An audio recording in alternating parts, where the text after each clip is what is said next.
Dear friends of the Academy of Theological Studies of Volos, dear references, dear speakers, dear friends, welcome to this meeting, to this online meeting titled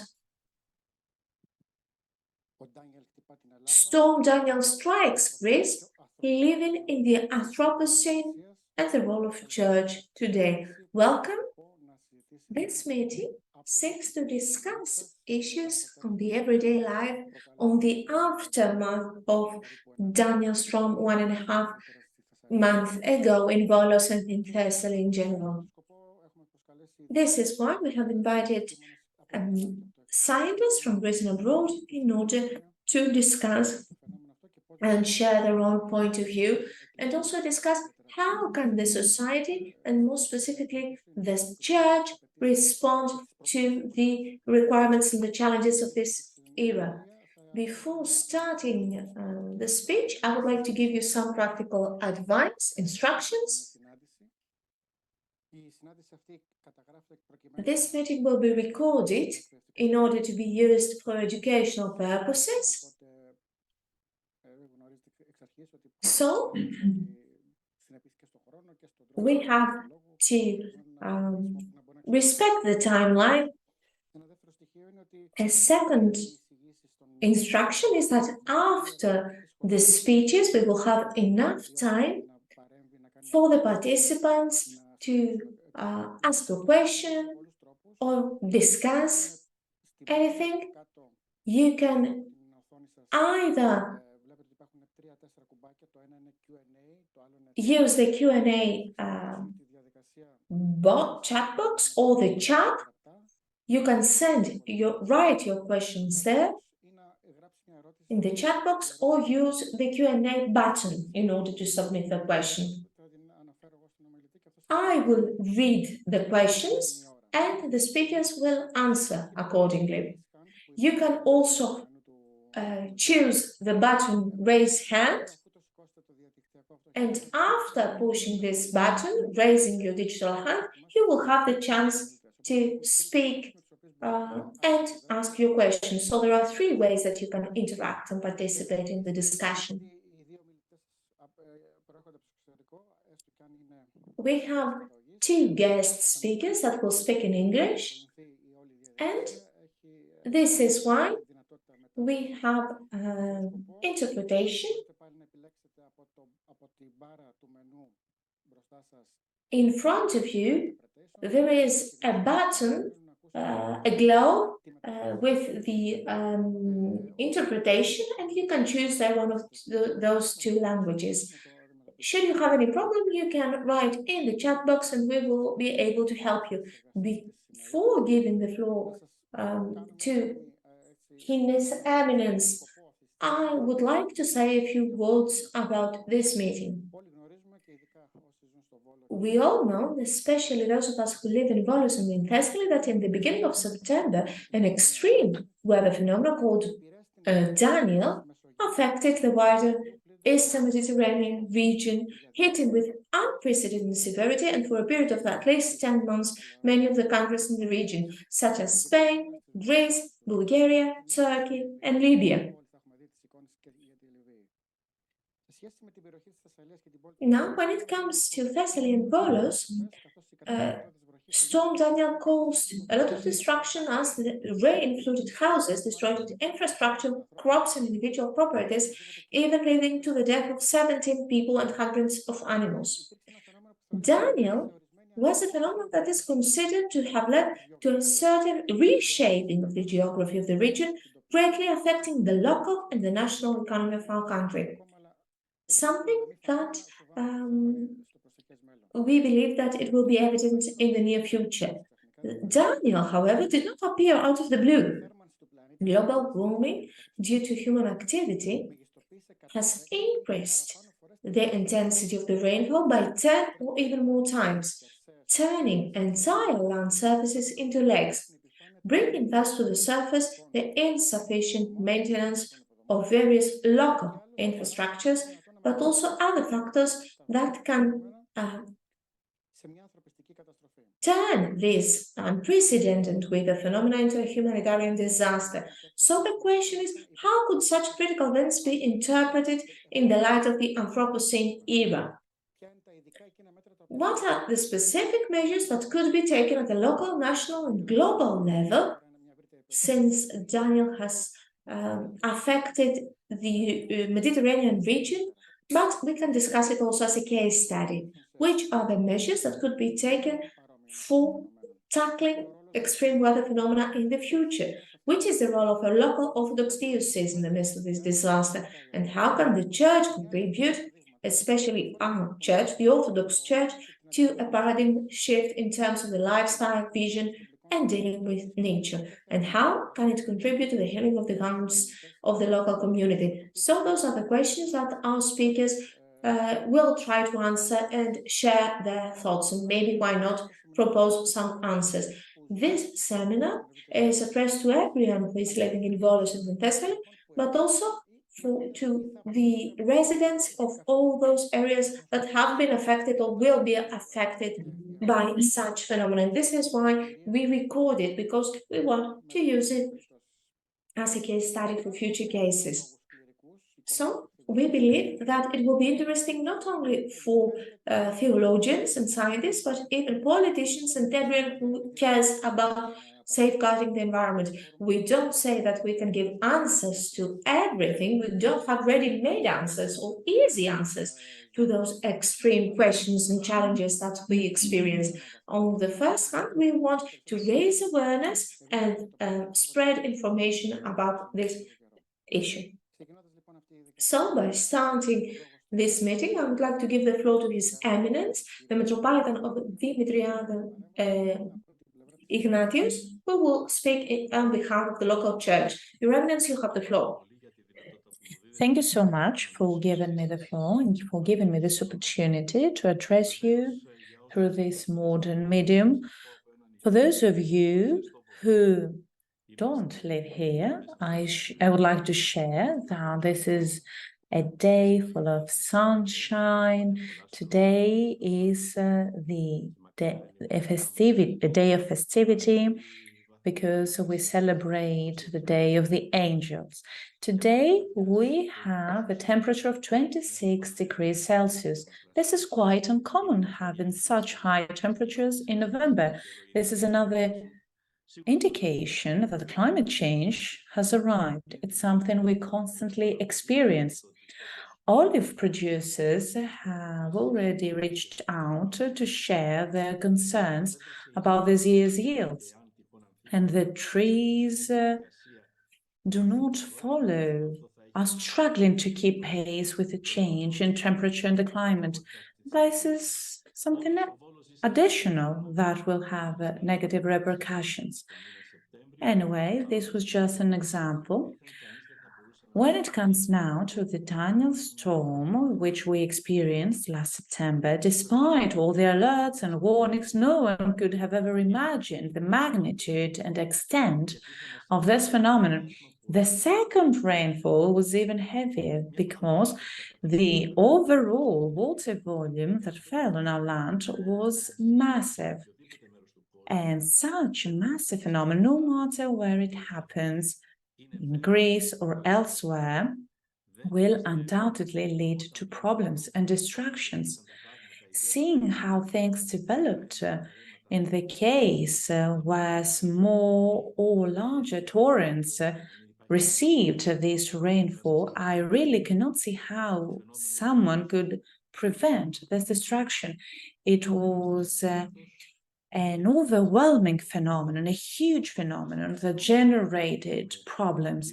And the first phenomenon, 2 fellow citizens died, and we were there in their funeral. We talk about young people, and it was quite unfortunate that they drowned due to this phenomenon. Thank God, in the second phenomenon that was even more severe, this phenomenon didn't come at human life at all. This is something that is relevant to the city of Volos and the villages at Pelion. Atpilion is a region where such phenomena happen more frequently, meaning that the soil is more prone to erosions. We have seen landslides. And what I would like to stress once more is that massive destructions happened and affected the road network. This meant that access was interrupted, especially in the region of Zagora. Tsagarada was also affected to a lesser extent. The same applied to the various villages. In the case of the second rainfall, the coast of southern Peru was more affected, with tormenting rain gushing in and taking everything along it. When it comes to the city of Volos, in the second phase of the phenomenon, when we hadn't had the opportunity to heal the previously opened wounds, where we didn't have the opportunity to mend and correct the damages to the dams and torrents and trenches, we saw that sludge flooded the city up to the port and the estuary, what we call the delta. It's the old town hall region, as we call it. We saw residences being flooded, destroyed actually. And the same happens to other neighboring areas, neighboring to the rivers. And we had bed load, massive volumes of bed load brought. And what it is unthinkable to see these amounts come into the coastal areas to the sea from the mountains. We saw rocks having the size of a truck reaching the port. Can you imagine how powerful this torrent is? And okay, all torrents have now widened out, and really, I don't know what kind of infrastructure a city should have in order to prevent this destruction. We have pictures and photographs and videos that are witnessing this disaster, and we have seen people who found themselves homeless or without furniture, without cars, twice over a 10-day period. And even when they replaced the first disaster, the first lost assets, etc., they saw everything being destroyed again after the second phenomenon. And this is where we stepped in. Well, we try to focus on supporting those people. Those moments were moments of emotion, because especially our younger priests at Pelion scrubbed in order to help the people. They were cleaning up everything. And can you imagine what happened in those homes, where those homes did not have any contact to the mainland because the road had been destroyed? They didn't have access to water. So they were visiting all the homes, taking water to the elderly so that they can take the pills or medication, help them in any way that they could. In the case of Volos, we also had another priest whose home flooded twice. He has a big family with young children, and yet he practically abandoned his family. His family was accommodated by their relatives and friends, and the priest rushed to stand by the members of his parish. And we saw in other cases where we had approximately 500 women, all of them are volunteers, and they started cooking food for everyone. Unfortunately, the infrastructures in some of their homes or parishes or churches had been destroyed, and this is why we opted to use the infrastructure at the metropolis of Volos, where our conference center is also being accommodated. So every day, 700 meals were cooked, packed, and sent over to those in need. And the priest I mentioned before was familiar with all those people, and every day they would transfer food to those families. This is an effort that continues until today. Of course, the number of the meals cooked is lower because things have returned back to normal more or less in some other cases, but we still support our parishes. Then, we also used our warehouses and storage premises.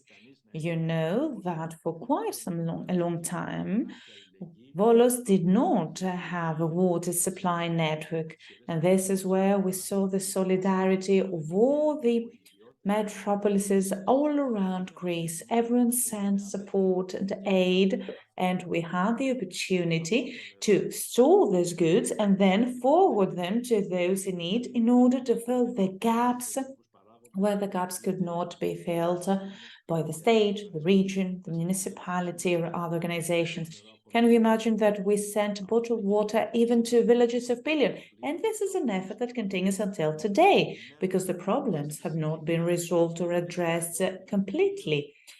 Anyway, we also tried to provide materials and consumables for cleaning purposes, and we also gave garments or shoes to people, or even brooms to people who needed them, so that people had the opportunity to clean up their houses. It was a quite sad thing seeing people struggling to clean up their homes without having a broom or trying to get rid of their destroyed furniture, cars, etc.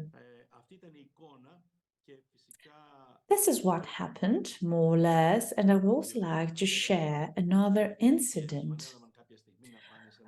Some of our priests visited a certain neighborhood that had been severely affected by sludge and mud, and they had been verbally assaulted by a person who said, "Oh, you're here. I guess we're going to see the videos and the cameras arriving anytime soon." But the priest did not realize what he was talking about.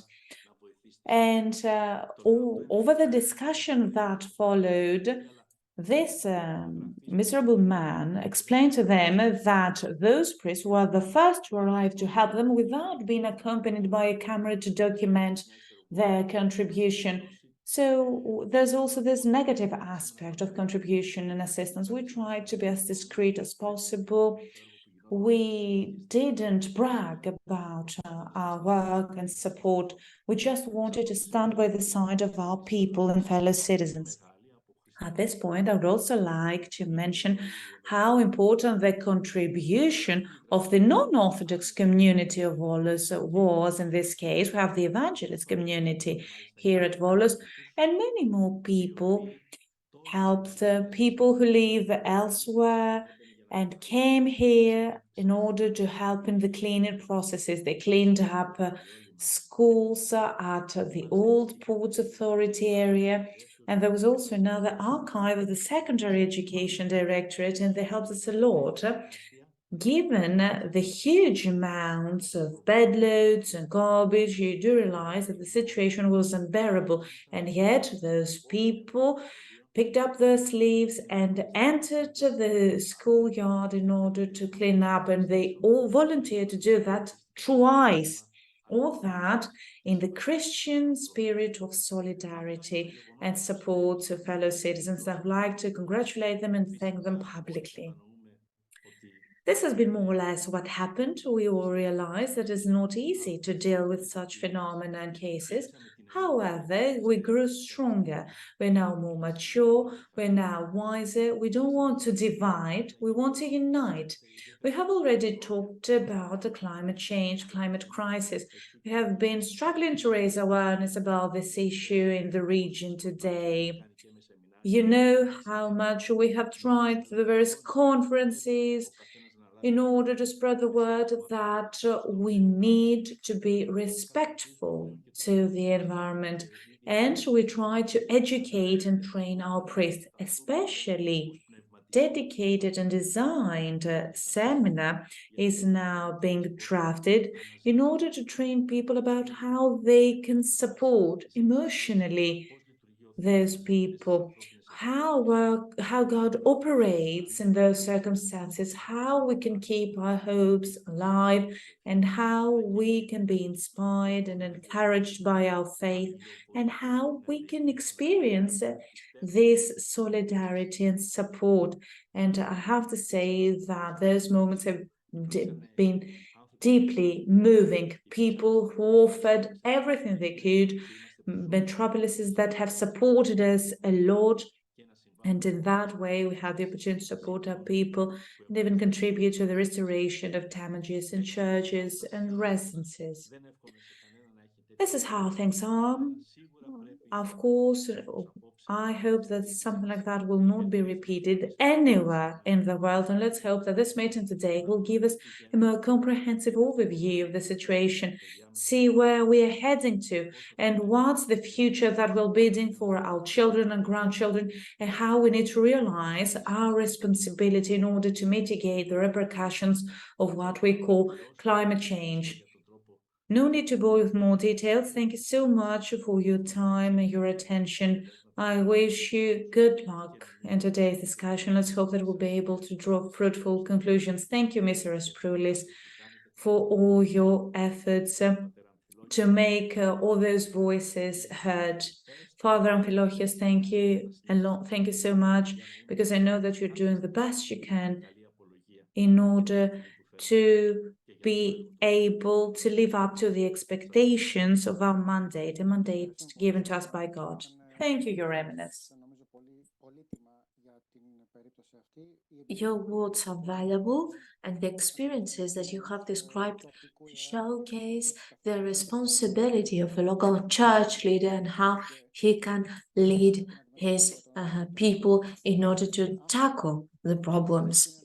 You have stressed that we need to have unity, the importance of Christian action, and the responsibility of Christians in such cases.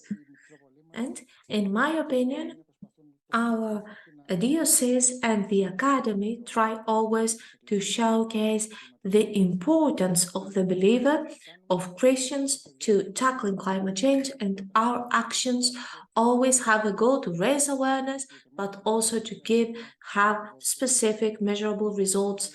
And this is why I want to thank you for one more time for your kind words for me.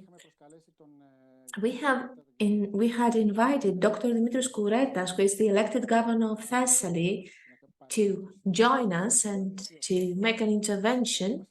However, earlier today, he told us that he was invited by the Prime Minister to go to Athens, so this is why he cannot be here with us. He sends his greetings, and he hopes that he will be able to participate in another future meeting in order to discuss, since he is an expert in climate crisis. So we will continue with our next speaker. We will change the program in order to accommodate our speakers, and we will go to Father Amphilochius, who is the chief priest of the Green Parish, the Annunciation of the Orthodox Church, where everything started. We hope to go from the Green Parish to the Green Diocese.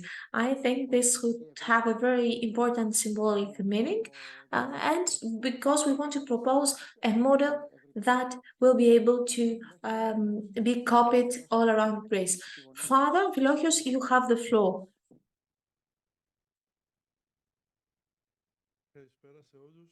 Hello, everyone. Good afternoon.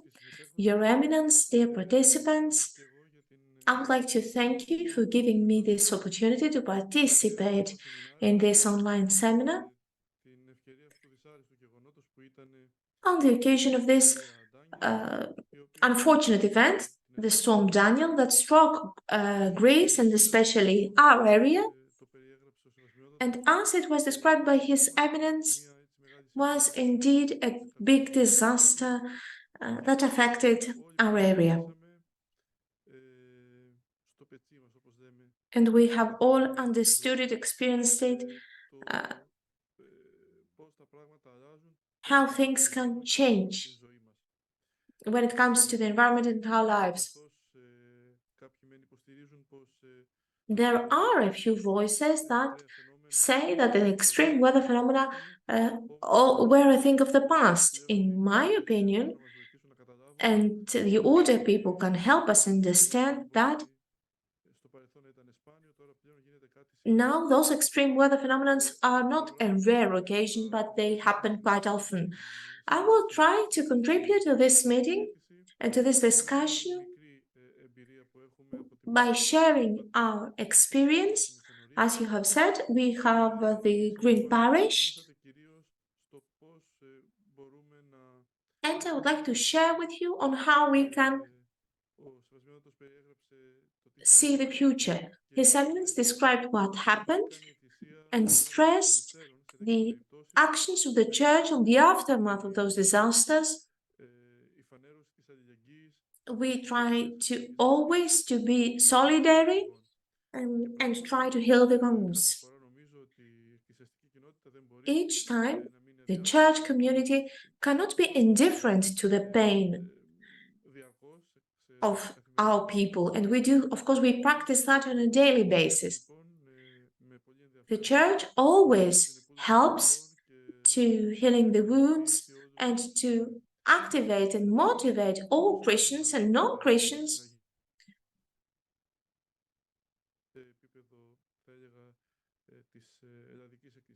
in order to help.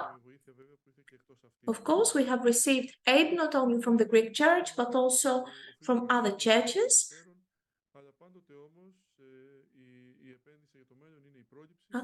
Prevention is also very important.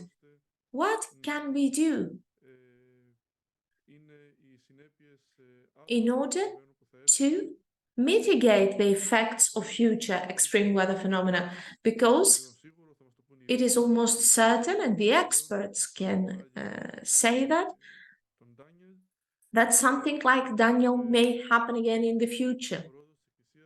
The role of church, and I hope we will be able to understand it from this meeting, is to help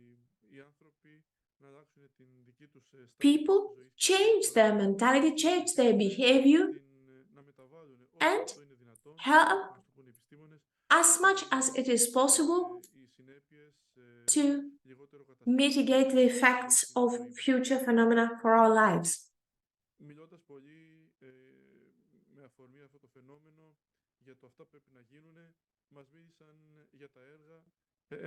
We have heard a lot about the works and, of course, for the responsibility of the state and the institutions, but also we should invest on people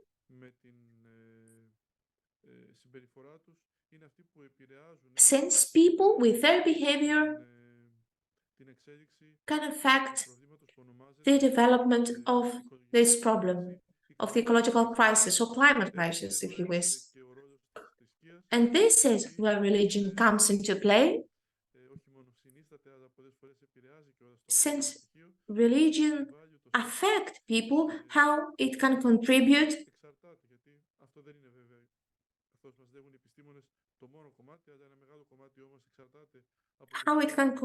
into changing human behavior. So, as far as we are concerned, how can we change people's mentality in order to help things as much as we can? So, in my few minutes, I will try to say three things rather. First of all,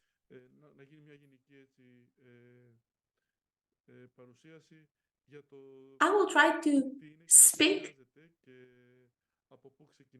about Green Orthodoxy, how it started, why we are organizing a seminar on ecology, and which is the role of church. My second point, will be a very short presentation of the program Green Parish. How did it start, this effort, And what does it include? And my third point would be how this effort can help on a practical level and change as much as we can people's stances, people's behavior, and help us tackle climate crisis, help us protect the environment.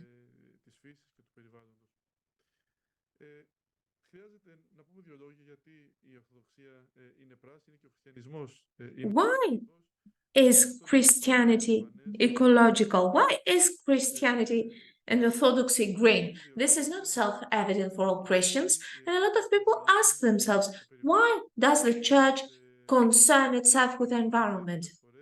This is a question that we have quite often since we have started those initiatives, those ecological initiatives, even from people that one would have thought that they would understand. Why do you care about the environment? This is the case, unfortunately, even because even if there is a high level church intervention on behalf of our patriarch Bartholomew, His Holiness, and he is the so-called Green Patriarch, despite his teachings, unfortunately, the wider public has not received that information and they are not aware of the ecological, the green, if you wish, dimension of orthodoxy, of Christian faith, if you wish, and Orthodox faith more specifically. One can say that the natural environment for our Christians is the creation of God, is the result of the love of God and of the freedom of God.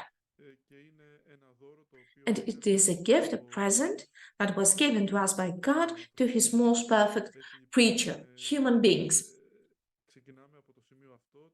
So this is our starting point, this is our basis, and this is the theological foundation on which we can build the Orthodox theology for the environment.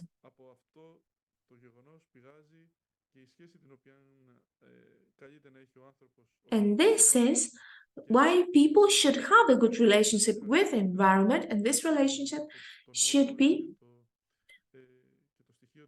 characterized by Eucharist. This is a classical book, references made to the book of the creation as Eucharist by Ioannis Zisioulas. We have been discussing those things back then when the problem was not so urgent. And that book presented the Christian answer to the ecological problem that, according to the late bishop, a Eucharistic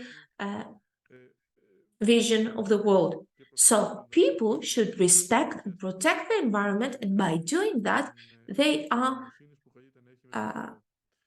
cultivating the relationship of gratitude with God. This Eucharistic approach that is experienced on a liturgical level, people are also called to experience it to every aspect of their daily lives, meaning that they should have the feeling and the conscience that all things around him are a present by God, and they should counter-offer gratitude towards God.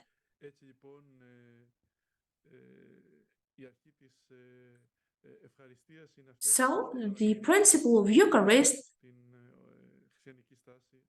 is the Christian answer to this problem. And the third point that one should mention very shortly is the morality of Christian life, or spiritual life, or spiritual fight for Christians. And it is something that we keep discussing it, and priests and believers keep coming back to it. So it has got this dimension of Eucharist, of gratitude towards God, because He gave us the creation, and therefore Christian life is an ecological life. And this can be understood by the New Testament, by the lives of saints, but it is also evident to the monks, and they are able in the monasteries to live on a Eucharistic level, and they live with gratitude. So to the first meeting of all priests of this year, what we have discussed with the initiative of His Eminence our Metropolitan was the ecological problem. So we had the opportunity to listen to an abbotess of a green monastery, of the holy monastery of Agia, of Timios Prodromos, who talked not only on a theoretical level about the problem of climate change, and not only on how Christianity can contribute to tackling that problem, but on a practical level through their own experience by living a life that is ecological, and this is also recognized by scientists and experts. And this life believes that ecology is an aspect of Christian spiritual life. Those are the reasons why Orthodoxy can have the title of the green religion, the green faith, and can contribute to the solution of this problem. According to experts, this problem asks and calls for local initiatives and local actions. This is why we have started this effort of the Green Parish, and it was the fruit of a collaboration between the Volos Academy of Theological Studies and the famous organization WWF Greece. It started back in 2001. The parish that I serve, Evangelistria and Neo Ionia Volos, was chosen by our metropolitan to be that case study, to become the Green Parish, in order to start this effort that wanted to be replicated. So we hope that people will replicate our efforts. So we have organized a lot of initiatives in order to establish a parish that would be green, would care about the environment. This is done on two levels. On the one hand, a parish is its people, its members, the believers. So on the first level, we wanted to help our people to be aware of the environmental problem, and the parish is also the church, the buildings, the activities, the life around the church. So we also tried to intervene so as the church and its activities to be as green as it gets, as environmental friendly as it gets. So we started by publishing leaflets, information material, and by giving speeches, sermons, for example, or by organizing various events in order to communicate that to other priests and other believers, and by always trying to stress this ecological dimension of Christian faith. Now, when it comes to the church, to the building, and now this does not concern only our church, but also the whole diocese.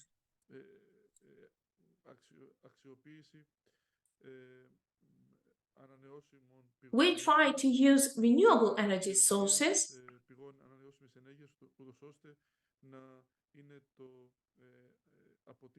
in order our energy footprint to be as low as we can and less destructive for the environment.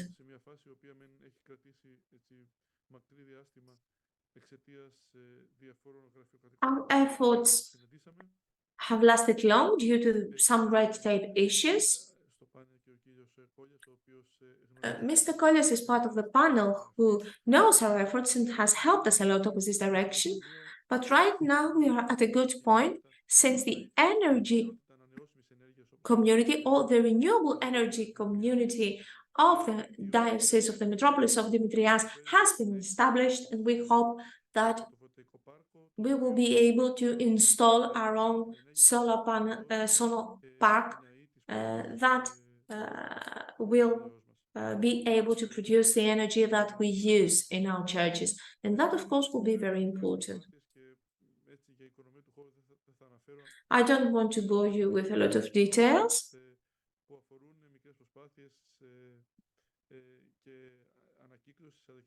We do try to recycle and to save energy in our parish, but also to raise awareness amongst people. We move forward with slow but steady, secure steps, and we try to bring about some tangible results.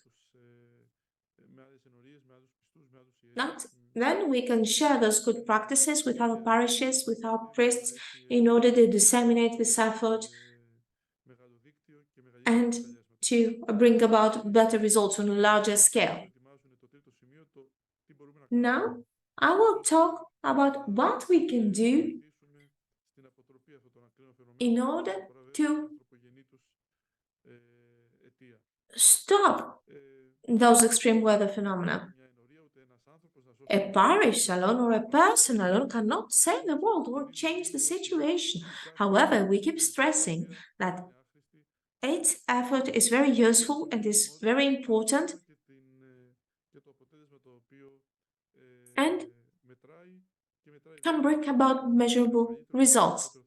Of course, the more people that try, the better results we are going to get.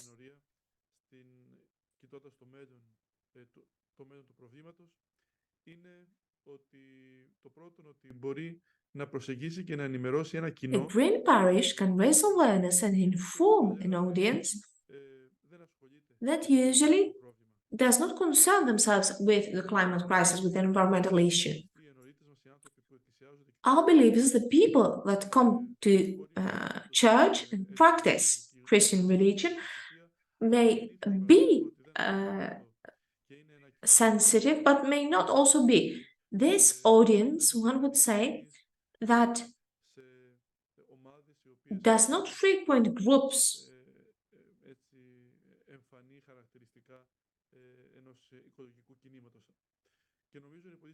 ecological groups, for example. Therefore, the church should utilize this opportunity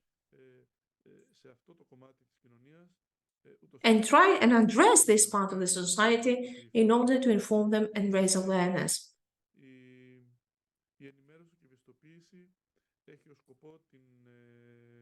On a second level, of course, our goal is to change the behavior, but also to change the lifestyle.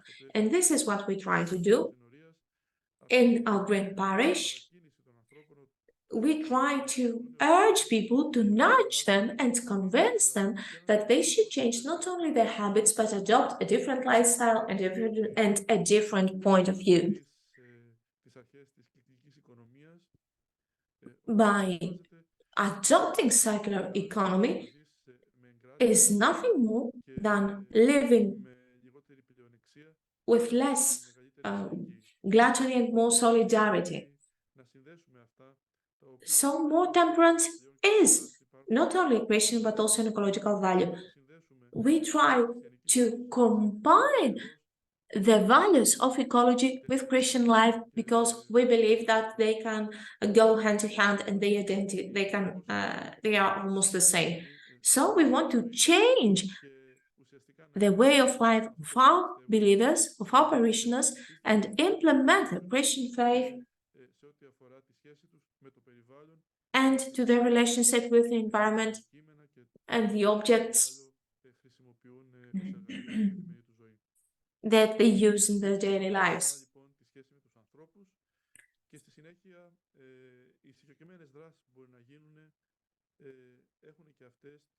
And of course, Every action is very important. Allow me to mention just 3 examples, 3 initiatives that we have planned. First of all, we will plant trees and we will take care of those trees. We have started our efforts from the yard of our church. We have planted some trees there. And this storm helped people understand the importance of soil and the importance of trees, because the trees can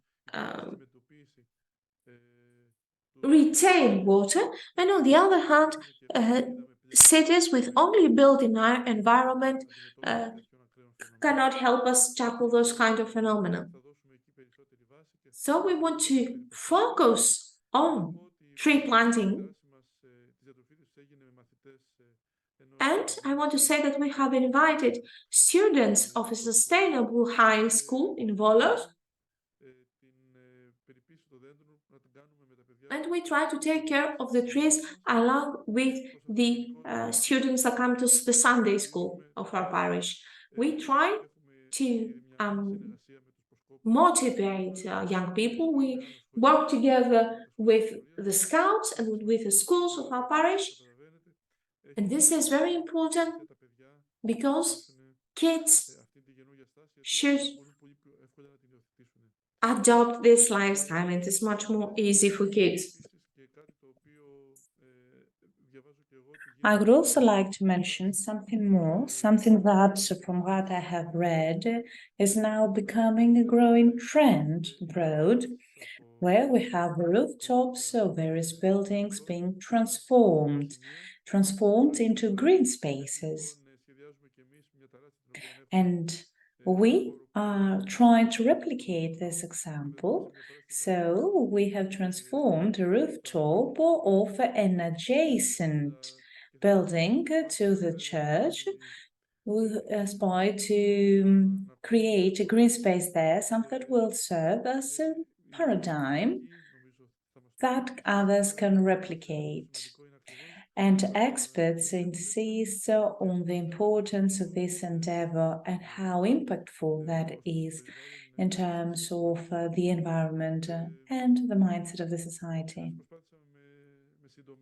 I try to be as brief as possible. I don't know if I managed to be brief and succinct, but I tried to give you an overview of what's happening and what will happen next. All that with a view to making a viable and beneficial contribution. Thank you so much, Father Amphilochius, for this highly comprehensive, no matter whether it was long or short. But I believe that your presentation was quite comprehensive and indicative of everything you run in the Green Parish and the work we undertake in collaboration with the Academy. We try to raise awareness among the broader public. This is not easy sometimes. The Daniel storm might have affected the Volos and Thessaly region in general, but even in the aftermath of such a harsh phenomenon, many people seem not to realize the full extent of its repercussions. So we need to move from theory into practice. And what you mention is indicative of the fact that baby steps can change the future. If we make a positive change in our environment, this will have a positive change in the climate in general. Now, next speaker is our first speaker from abroad, Dr. Francis Kostarellos. She is a full professor of the Anthropology and Sociology program at the Governor State University, College of Arts and Sciences, Humanities and Social Sciences Division at Illinois, US. She's an anthropologist, but she has a quite human view and perspective, and she's going to share a few of her experiences, not only in terms of of her experience in summer, but also in terms of her general environment, general experience from many different places. We might be living in a different area, facing different challenges, but I believe that climate change is a worldwide problem. So we do need wisdom being shared no matter what it comes from. Dr. Costarellos, you have the floor. Thank you very much, and thank you for inviting me this afternoon. I wish to deeply thank the leaders of the church who spoke this afternoon. It was very edifying, and I have many questions for both of you, but many thanks for your narratives. So this afternoon, I addressed the topic of Storm Daniel from the perspective of cultural anthropology and ecology. I address it as a resident of Chicago and a homeowner and farm owner in Lerna, Greece, where I produce small batches of olive oil. This is a farm I inherited from my family. Lerna is also the ethnographic site for my research on Greek agriculture, in which I focus on the role of the Greek Orthodox Church in sustaining rural communities and heritage. Based on my ethnographic research, I have concluded and I have argued that the Greek Orthodox Church is a principal institution for sustaining vital and resilient rural communities. And I hope to speak to that topic later, but certainly from the narratives that we've heard this morning, we can see the central role of the local church in responding to Daniel. And it was a very moving narrative. As a practicing anthropologist, I am attuned to ecology, climate change, intergovernmental reports on climate change and international climate accords, including the Paris Agreement, which I will argue is a significant one for our discussion today. As a member of the American Anthropology Association and practicing applied anthropologist, I follow the principles outlined in the AA statement on climate change, and I invite you to read the statement. I've provided the link and my notes from which I'm reading so that you can read the 8 principles for yourself and use them to reflect and think about climate change, Storm Daniel, greening your parishes. But I would like to direct attention to point number 5 in the AA statement, as I think it's highly relevant to our thinking about Storm Daniel. Number 5 states, specific human actions and choices drive climate change by emphasizing fossil fuel as a primary energy source, creating a culture of consumerism, and favoring land use and practices that undermine ecological resilience. Anthropologists recognize that humanity's actions and culture are now the most important causes of dramatic environmental changes seen in the last 100 years. We consider this period the Anthropocene. So anthropologists have officially adopted the concept of the Anthropocene, but relevant to Daniel and to Greece in this statement is the reliance on fossil fuels. Of course, this is also relevant for Chicago. We're highly dependent here, right? Culture of consumerism. I live in the thick of it here in Chicago. But for Greece, I think we have to think about land use and what laws and principles and cultural paradigms are influencing how land is used. And if one thing became in high relief was what happened to the land, to the soil, to the human imprint on that. But first, let's consider the meaning and characteristics of the Anthropocene. In 2000, geologists Paul Crutzen and Eugene Stromer proposed the concept of the Anthropocene to represent the current geological era shaped by human activities. In 2009, the Anthropocene Working Group of the International Commission on Stratigraphy recommended formal acceptance of the Anthropocene.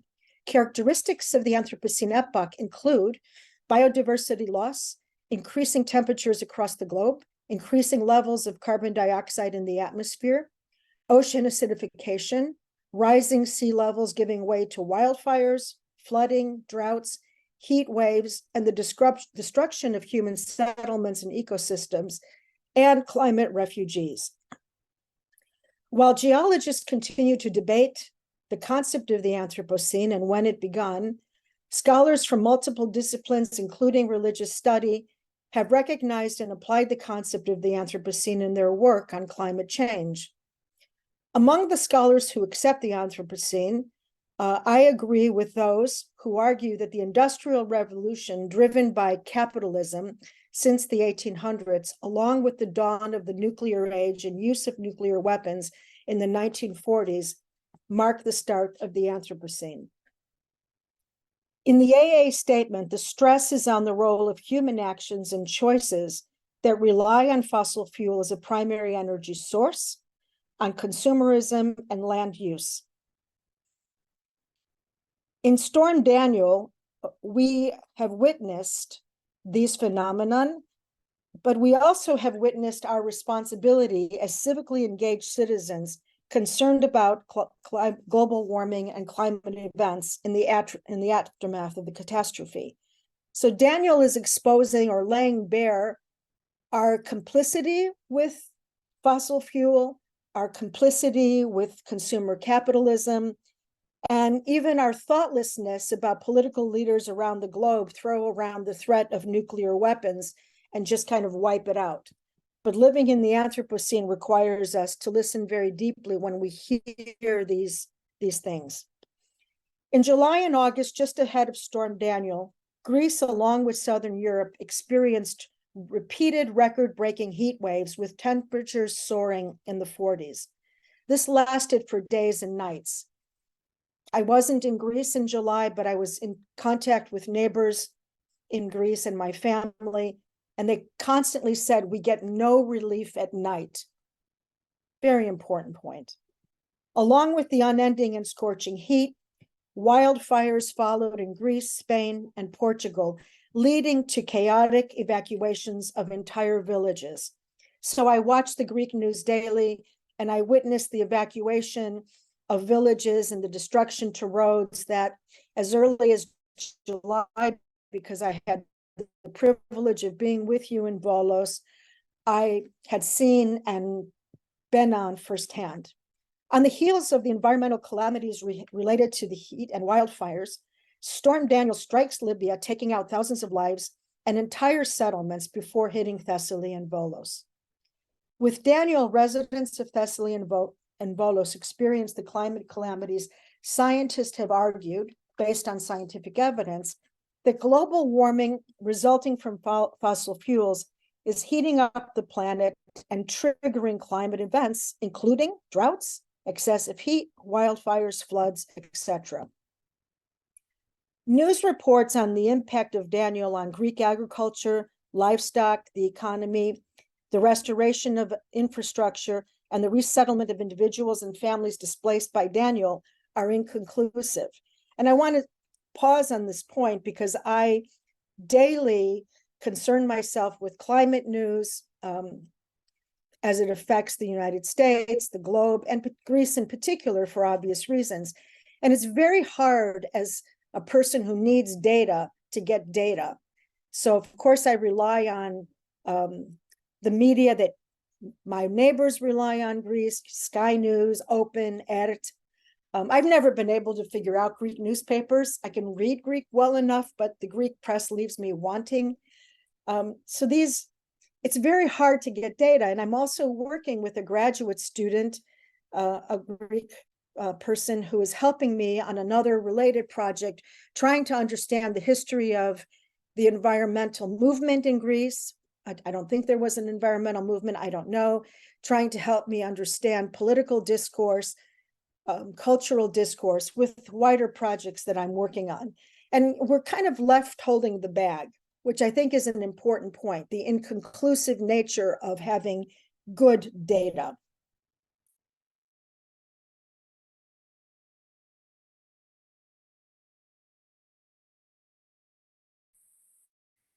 Which required vaccinations. And recent reports speak of extensive loss of livestock, agricultural products, and usable agricultural land. And I'm sorry that the local governor isn't here because I was hoping, and he was the speaker before me, I was hoping that he was going to frame some of this for us with some data or some narratives that could help contextualize this. Unfortunately, that didn't happen. But accounts of the extent of the damage speak of widespread loss and ruin. And I think that also, for those of us who might be coming in from an American audience or the US, we also have to understand that your average Greek homeowner, condominium owner, farmer does not have insurance, does not have a private insurance company that they could tap to help get some funds back. So for example, in 2019, my home in Greece, it's near the coast, we had a major storm, nothing like Daniel, but it was significant. We had mudslides, we had infrastructure that broke down in Lerna, and my house and several coastal houses were flooded. Now the flood waters only got up to 2/3 of my basement, but my basement was ruined. Because I have insurance, I was able to tap insurance, and the 10,000 euros that it cost me to restore my basement, I actually got 4,500 back from the insurance, better than nothing. But I think we have to understand the context here, and really, what does this loss mean? And that's why I don't really like the numbers, 77,000 sheep, 20,000 chickens. This is all kind of meaningful, but not meaningful if it's not presented systematically. So as Daniel ravaged Thessaly and Volos and storm Elias followed, I was in my home in Greece, where drought and above normal temperatures in September and October have local farmers struggling ahead of the olive and citrus fruit harvest season, which culturally and historically always took place in cooler temperatures in late November and early December. And the Metropolitan spoke about the unusual warmth in Volos, 26 degrees. The same is happening in Lerna. It's very warm. It's unusual.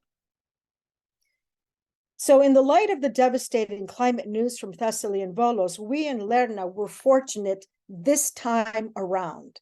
And I want to emphasize this time, because if we understand the logic of climate science and the data that we have available from geologists, earth scientists, this is going to be a continuing, recurring phenomenon with each wave simply exacerbating and building on the last until such time as we render our dependence on fossil fuels. How global warming will manifest in any local settlement is unclear.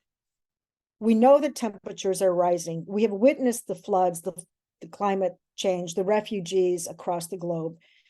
We understand, based on scientific evidence, that climate dislocations are correlated with fossil fuel dependency warming the planet. And in this connection, for your edification, I recommend reading the Intergovernmental Panel on Climate Change report, specifically the section on global warming, so that you can get some empirical information and data to understand my argument that the science is directing us to think about this is now and this is our future, and it's only going to become exacerbated. At this point, I'd like to introduce the work of Bill McKibben, a journalist, activist, and founder of 350.org. And if you look into his website, 350.org, I did so this morning, the very first thing you see on the site this morning is our need to end our dependence on fossil fuels. I think that in his book, Falter, Has the Human Game Begun to Play Itself Out? He offers us a model that we should consider as climate citizens and Orthodox Christians. I recommend McKibben's work as he focuses on the place of political and economic elites in blocking the efforts to replace reliance on fossil fuels with renewable energy to meet carbon neutral targets put forth, for example, by the Green Deal and by the Inflation Reduction Act of 2022. McKibben and recent reports, however, as recently as yesterday,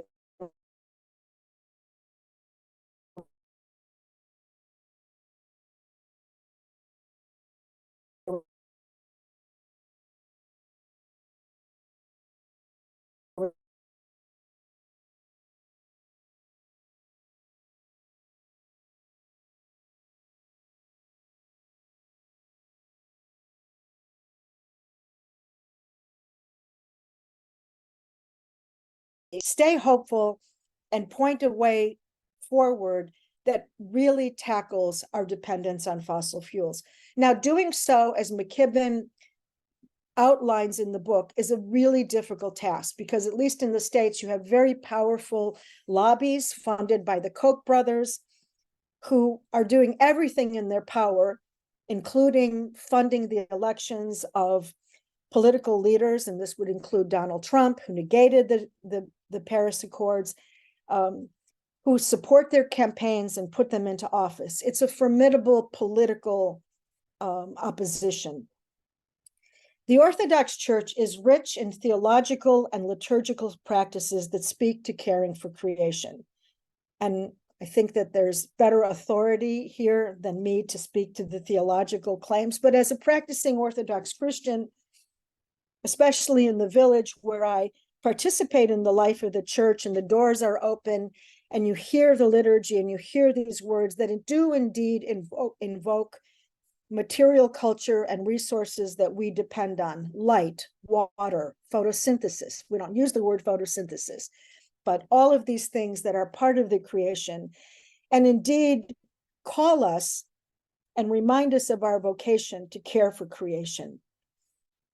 In other forums, including a film that was recently created, I said in that documentary film, is anybody listening? Am I listening? Are you listening? It's there. And I've shared with my theologian colleagues, we don't have to work on the theology anymore. It's there. How do we enact this? How do we enliven this? And I think this is where the Green Parish Initiative comes in and other things that we need to talk about. So the questions I have is, how do we align the tenets and practices of the Orthodox faith with action steps that speak to the destruction of ecosystems that support life that we witnessed in Storm Daniel? Reachable and feasible green parish initiatives, as the example of Thessaly and Volos, are a good start for raising awareness, encouraging recycling, eliminating the use of plastic items, which I know is very important to my colleague Durant, and rightly so. But I'm very pleased to hear the father speak to the liaising of the Green Parish with the school. Certainly planting trees is critical. I personally have planted 104 olive trees for a variety of reasons, but mostly because of the carbon that it issues, of course, the great olive oil, which is the time that we have here. I read as much as I could to glean on and certainly your comments today, Father, have helped me understand the ethos, the intention. Looking at it from afar seems to be a tremendous infrastructure to use for the purpose of greening and sending out the important message of the greening. However, I submit that action step number 8 in your action claims, the installation of solar energy, is by far the most significant step towards reducing fossil fuel dependency and reversing the course of the damage that could be coming. That said, I understand that under the current Greek energy structure and system, that may be the hardest step to achieve. And I think this is where our environmentalist colleague, Bill McKibben, comes in. I agree with Mr. McKibben that it will take nonviolent civil action that demands renewable energy. Following McKibben, I argue that Orthodox theologians, church leaders, and laity must align the tenets and practices of the church with living, speaking, and acting on behalf of life-sustaining ecosystems in the Anthropocene. This will require personal and collective reflection and collective action. It will require public theologians and climate citizens to hold elected officials accountable to people who lost their homes, land, livestock, livelihood, and loved ones. Living in the Anthropocene requires a paradigm shift calling for new ways of thinking about the use of planetary resources in an epoch where entire ecosystems are already collapsing. Living in the Anthropocene requires holding ourselves accountable and stepping into the public square as people who accept that the climate is changing now on our watch. This is what happened with Daniel. We witnessed it. You and Volos and Thessaly experienced it firsthand. We have to do so, and we have to educate ourselves and act now in the light of scientific evidence and orthodox theological understandings of caring for creation. So those are my written notes. I think that Daniel exposed us, and I include me in that us. I was in Greece. I don't consider myself that foreign. I am a stakeholder in Greek soil, born there, not raised there, part of the diaspora. But I think that Daniel exposed us to the harsh realities of climate change. And as a testimony, I also think that we need to hear more from the Metropolitan about the role that he and his clergy and ordinary citizens played in responding to Daniel. I think that's a very moving part of this narrative. And I'm going to leave it at that and see that there are several of you who hopefully have been listening and may have some questions. So I'm going to stop there. Thank you very much. Thank you, Franz. Μας έδωσες μια εξαιρετική αποτύπωση κάποιων επιστημονικών δεδομένων και... For giving us some scientific data.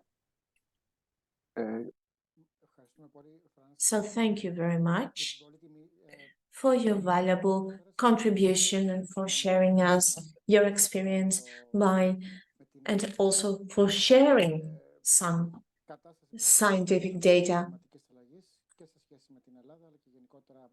on climate crisis, not only on Greece, but also what is happening in the States.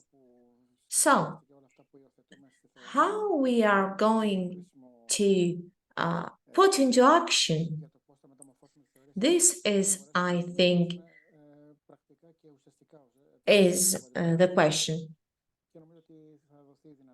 I think that later during the Q&A session, we will have the chance to discuss some practical examples. Before giving the floor to our next speaker, Professor Chris Durante, I'd like to remind you that those of you who want to participate in the discussion, you have 3 ways of doing so.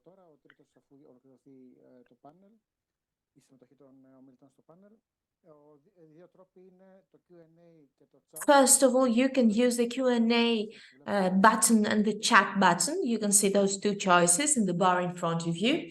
You can either type your question there in the chat or type your question to the Q&A frame.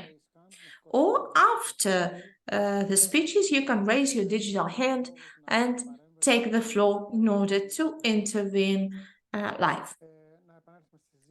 Now let's continue with our discussion. I would like to give the floor to Dr. Chris Durante.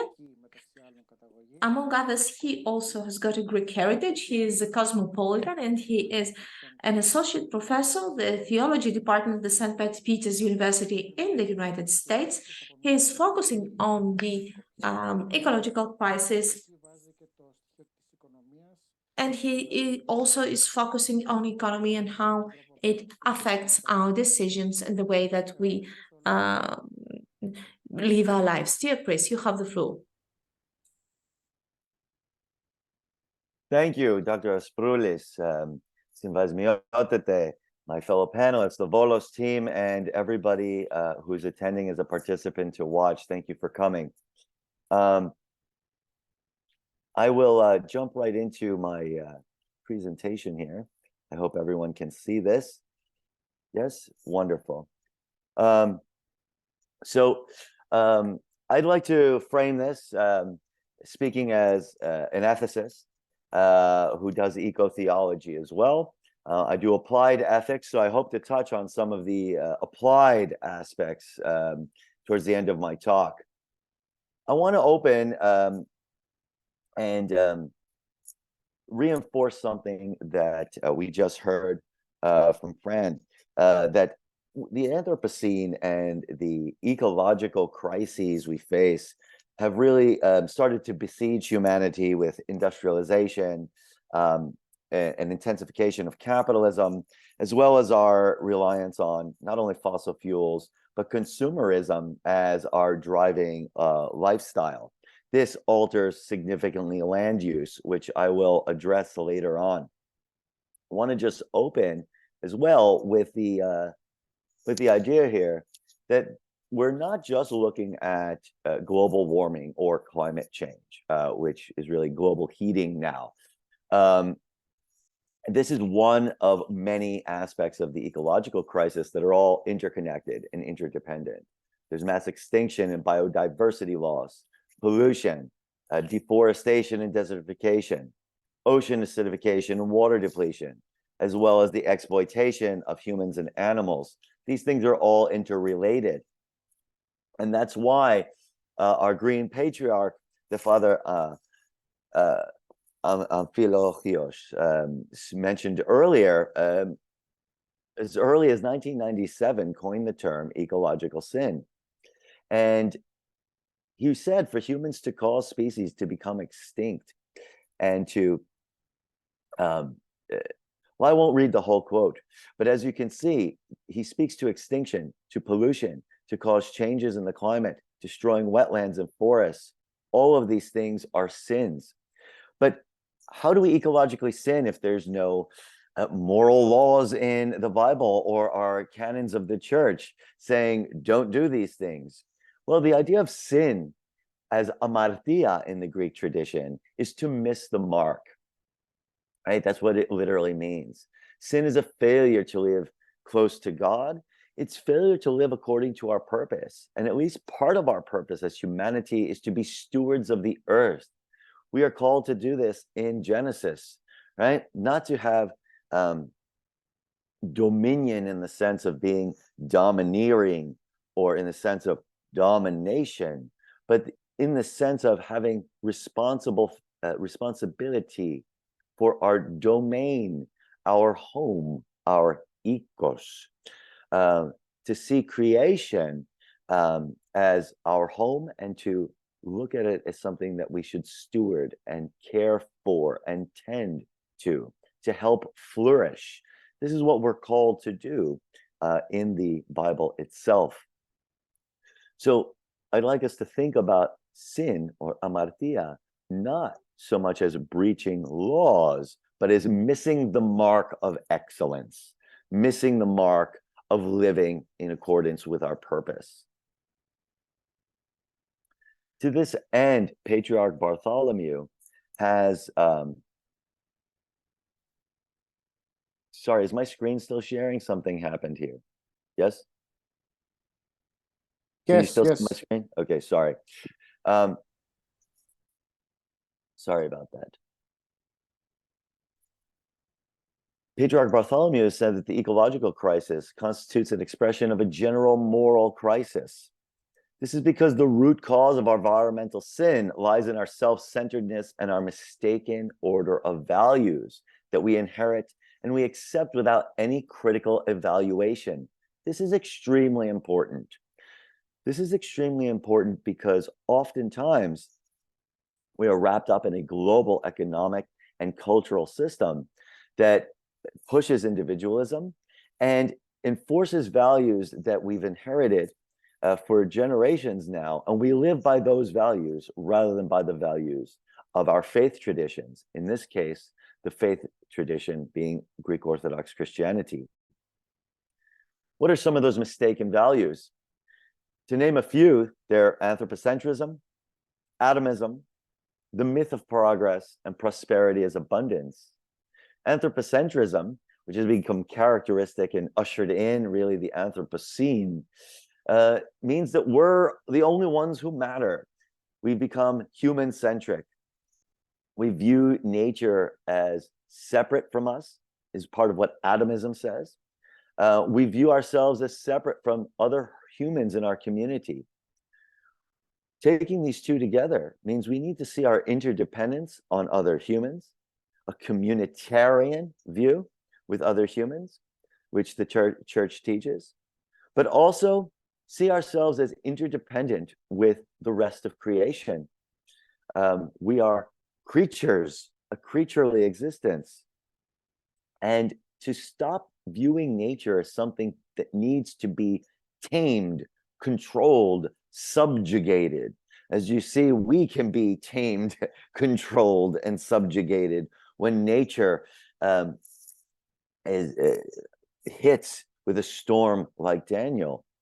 When we fail to see nature as creation, but look at it as only an instrumentally valuable thing, an object to be used for our own industrialized and consumeristic purposes, we exacerbate all of the crises that I already mentioned. The myth of progress says that science and technology can only improve the human lot or human life and civilization. And the myth of progress isn't that we can't make progress. We can, but it's relying on science and technology to save us from the eco crisis, when this is really a spiritual crisis, a moral crisis, a psychological crisis. And we view prosperity not as flourishing, but as abundance, given the industrialized and capitalist system that has spread through globalization.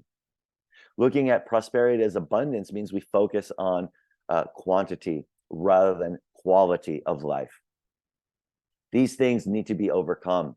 These are mistaken, and this is where we are missing the mark collectively as the human community. So how can we remedy some of this? By turning to the virtues that the ancient church has taught, the 4 cardinal virtues I would like to focus on in the context of an ecological theology and paradigm. First is justice, and we must recognize that creation is good and divinely sanctified within the Greek Orthodox tradition. We are a panentheistic tradition. We see the divine energies running through all of creation, so that nature actually deserves our care and gratitude. Also, future generations deserve a healthy planet, right? Justice demands that we give nature what it is owed, and we give future generations what they are due.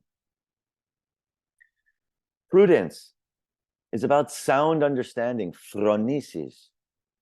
We need to understand the ecological science. We have to understand socioeconomic systems and the impact of our lifestyle choices upon our earth and future generations. If we don't act before understanding these things, or just do things because that's what we are told by industry or we're supposed to do it, we don't act prudently. We don't act wisely. We depend on nature for our survival and our flourishing, so that ecological well-being and humanity's well-being are intimately intertwined. It is prudent to never forget this. The other 2 virtues I think we need to rely on as we face the eco crisis is our temperance and fortitude. Temperance calls us to be moderate in our consumption of natural resources, as well as using self-restraint regarding our use of nature generally. And fortitude, I like to think about it as endurance and courage coupled together. But it also requires that we engage in critical self-reflection and be willing, this is courageous, to alter our lifestyles after self-critique, both on an individual and on communal and collective levels. We need to have the courage to challenge the status quo when we see that the status quo has become vicious, and the willpower to change our own personal behaviors when we see that they've been imprudent or that they've led to harms. These are very challenging and difficult things, but we must have the humility to recognize these things and the strength to engage in these sorts of transfigurations of self and society. To speak from a Christian moral paradigm that goes back to the early foundations of the church, we must look at the vices. Arrogance and avarice are two of the main vices. Arrogance leads to anthropocentrism that I already mentioned, this humanity-centered worldview that leads to disdain and exploitation of nature and a total disregard for future generations. Not only is it anthropocentric, but we become generationally myopic and self-enclosed and arrogant. I only care about what's happening right now, not about a future generation. Avarice is the vice of greedily desiring excessive levels of wealth and power. And this has led to environmentally harmful business practices and also harm the health of human communities and future generations. If we say we care about family, community, we cannot pursue greed or greedily engage in these markets. Again, gluttony and apathy. Gluttony is excessive consumption of food, natural resources, and other material goods. This speaks to our consumerism. This current system forces us to overproduce and overconsume and make that normalized from our Orthodox Christian perspective. This is gluttony. And finally, apathy, which is indifference. A moral indifference toward the social and ecological injustices that occur daily throughout the planet, as well as negligence to act responsibly and ensure the good for people, animals, and the planet as a whole. I think this framework of virtue and vice is very telling, and it's authentically rooted in our Orthodox faith. So that when we look at something like the neoclassical economic principles that are taught in business schools globally and are the mantra of our current global system, economic system, two of the main principles are non-satiety of consumer desire and unlimited aggregate growth of commodity production. These two principles are directly at odds with the virtue-based moral paradigm that the Greek Orthodox Church has always upheld. Non-satiety of consumer desire, if and when pursued, leads to collective gluttony. Societal consumption habits currently go way beyond satiety levels to reaching resource depletion and massive levels of energy waste. And the principle of unlimited aggregate growth, perpetual growth of commodity production to meet this perpetually unsatiated desires leads to collective greed. The system wants us to have insatiable appetites for material excess, which is in direct opposition to the psycho-spiritual tradition that the Greek Orthodox tradition teaches. It teaches us to control our desires, to have willpower, to be more temperate, to learn to be happy and joyful with less. This is part of what we do with the Nativity Fast and Sarakosti that will be coming in the spring before Pascha. The outcome of these principles is an economic system that is founded upon vice instead of virtue. So are we serving the kingdom of God that we are called to do as Orthodox Christians? Or are we serving the kingdom of sin? We are serving the kingdom of sin when we serve and perpetuate social systems of legal, political, and economic patterns and mechanisms that create and perpetuate viciousness, and that perpetuate ideologies that serve to justify and normalize acceptance of vicious societal institutions and political order. The global socioeconomic system is currently serving the kingdom of sin, yet must become an icon of virtue and honor God by serving the flourishing of the divine creation.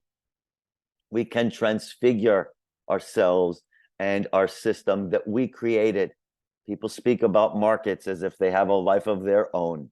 We created them. We must not serve the market, but we must have the market serve us so that we can better serve God. How do we do this? We can have noble business. This is not anti-business in any way. A noble business upholds a commitment to the common good and seeks to serve both humanity and creation. Together, Bartholomeus and Pope Francis, in their jointly issued letter in 2017, wrote, "Our propensity to interrupt the world's delicate systems and balanced ecosystems, and our insatiable desire to manipulate and control the planet's limited resources, and our greed for limitless profits in markets. All of these have alienated us from our original purpose for creation. So we must turn to new, noble forms of business." How do we do so? Just as we heard earlier, it is the Eucharist, Eucharistia, lies at the heart of the Orthodox Christian response to this and should guide the way we do business. We cannot compartmentalize our work life and our spiritual life. The Eucharist is not something that happens only on Sundays, but we need to have a Eucharistic ethos. Eucharistos is gratefulness, gratitude, and conveys the idea of a life-giving spirit. We must have an attitude of gratitude and not take the natural environment and our natural resources for granted. We must be grateful for nature and recognize our dependence on the natural world. We must view and transform our consumption as a life-affirming act, the way we take the Eucharist as a life-affirming.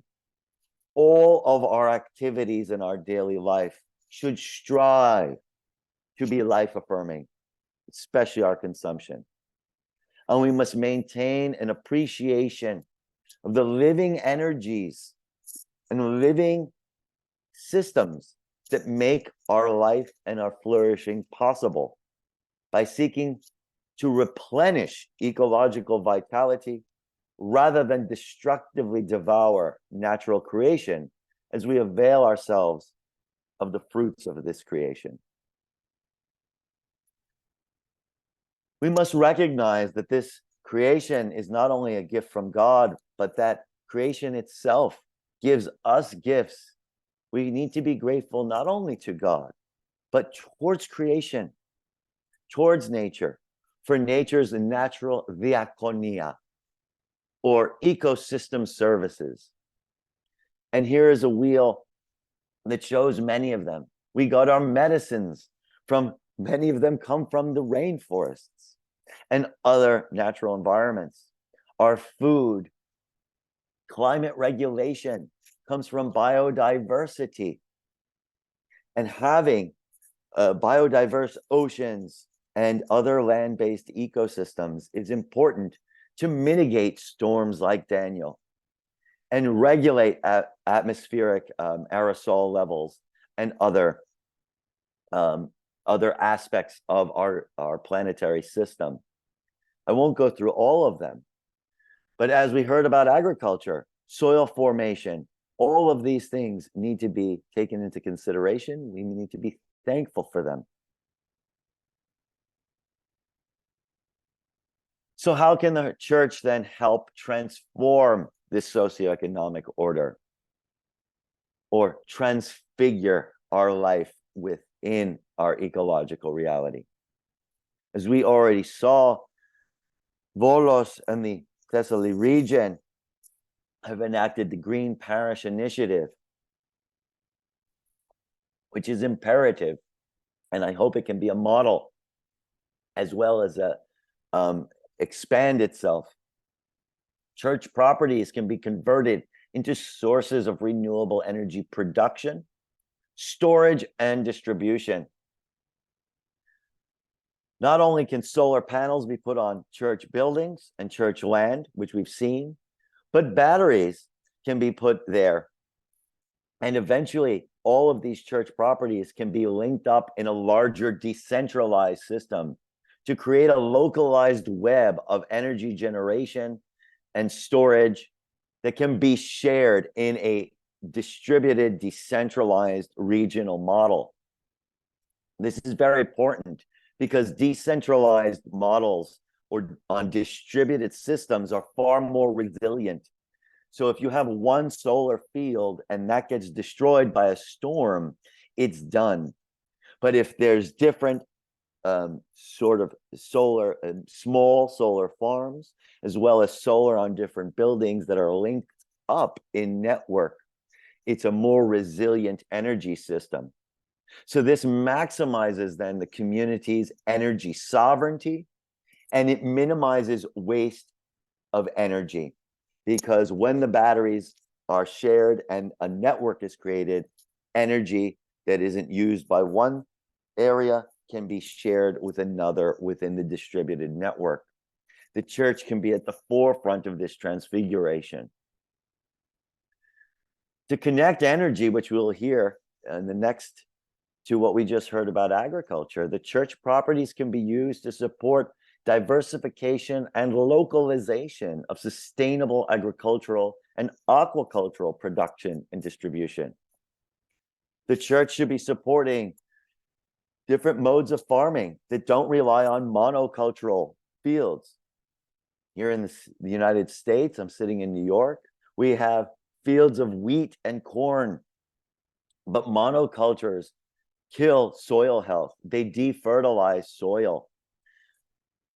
Whereas biodiverse forms of farming, like biodynamic farming and regenerative farming, permaculture or agroforestry, wherever they're appropriate, based on the regional locale itself, and prudently based on ecological knowledge of that region, should be endorsed by the church.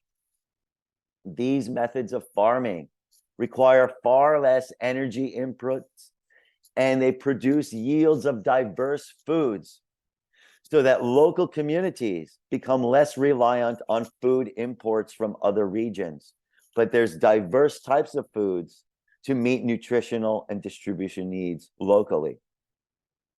We can even think of things like farm-to-table tavernas and increasing farmers markets that can even be held on church land if they are looking for places to gather, so that the local community can support itself economically, energy-wise, and food-wise. Regenerative agriculture, and I just want to briefly go over this and I'm almost done, is something that can actually regenerate and reinvigorate the vitality of defertilized and dead desert land that was once fertile farmland.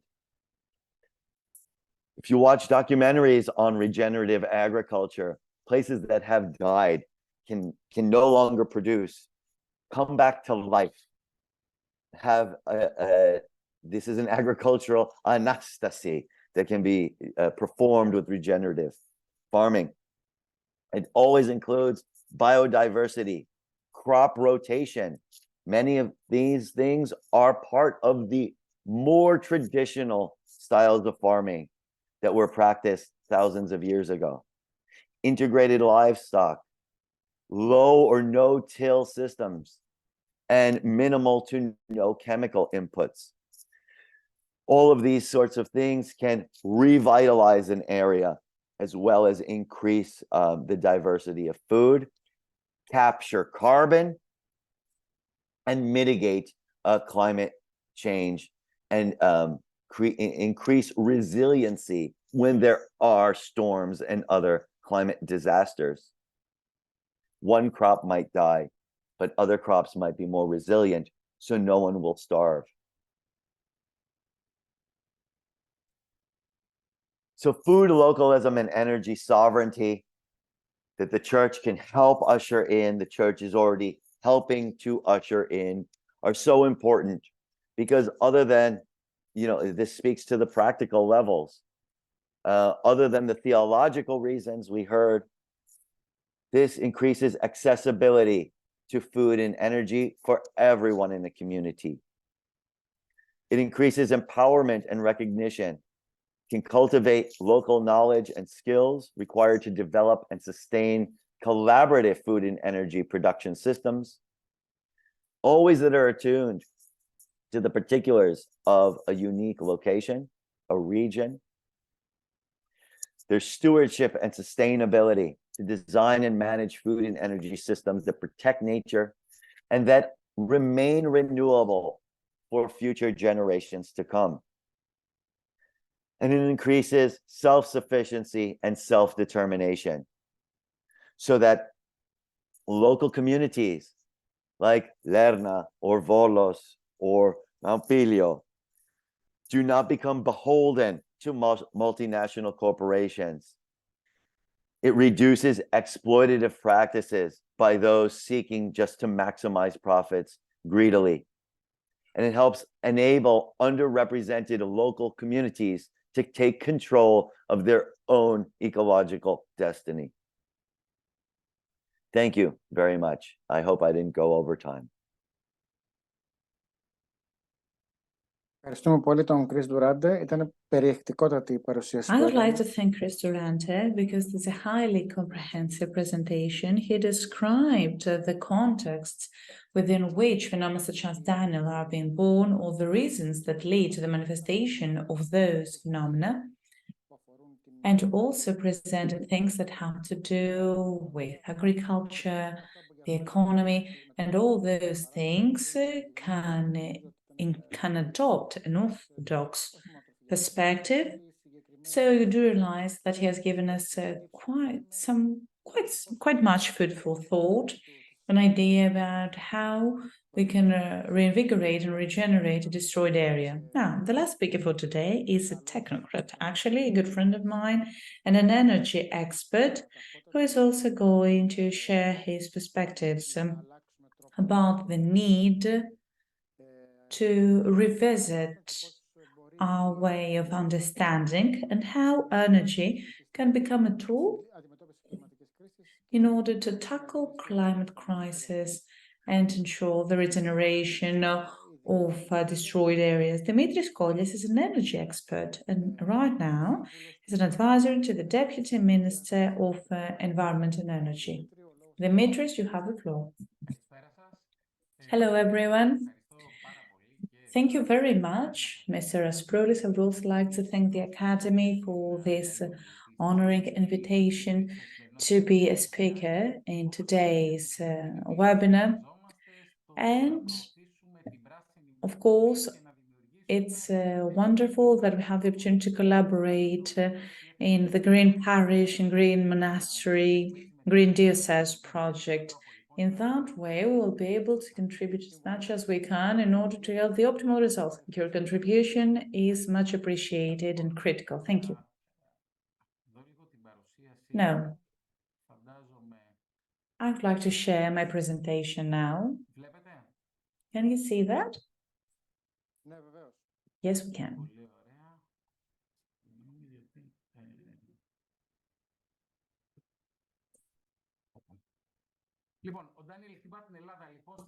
So, Daniel hits Greece, Thessaly, lived in the Anthropocene era, and the role of the church. That's the title of my presentation. Now, the Anthropocene era. The speaker says, give me a moment to see if I can change my presentation. Okay, no. Let's move on. The Anthropocene is a proposed geological era timed from the beginning of important human impact on geology and the ecosystems of the Earth, including indicatively the human-born climate change. So we talk about the dramatic intervention of human in the environment. His Eminence talked about the Daniel storm that affected this era and its disastrous repercussions. Sometimes we believe that those phenomena are just a token of the wrath of God against the humans. So we will try to shed some light on this concept and how people perceive that when those phenomena are being characterized as such. It is said that human intervention in the natural environment looks like a meteorite hitting the earth, thus changing the course of humanity. Although what's happening is not that Dimitris, let me interrupt you here. Maybe you need to go full screen in order for us to be able to watch. So you can't see the material right now? No, let's start on the previous slide. Maybe at the bottom, the right side, the bottom of your screen, that's the full screen button. Επόμενη είναι αυτή, φαντάζομαι. Ζητώ συγγνώμη, αλλά μάλλον κάτι δεν λειτουργεί Απλώς σωστά. έτσι θα το κάνεις χειροκίνητα και θα πρέπει να αλλάζεις κάθε φορά την διαφάνεια. Εντάξει, το κάνω χειροκίνητα. Λοιπόν, κλιματική αλλαγή λοιπόν, τουλάχιστον έχουμε So, καταλήξει ότι δεν είναι... Climate change. At least we know that now this is not fake news. This is something that has happened. You remember that President Trump had said there was a conspiracy. Thank God it is not a conspiracy. And we have seen that the consequences is something we witness on a daily basis around us, with disastrous images from all around the world. Climate crisis affects agriculture, livestock breeding, tourism, supply chain, economy, employment, health insurance, politics, migration. We have seen various figures regarding internal migration, meaning the displacement of Greeks from one region to another, moving to another region in Greece. His Eminence talked about Pelion.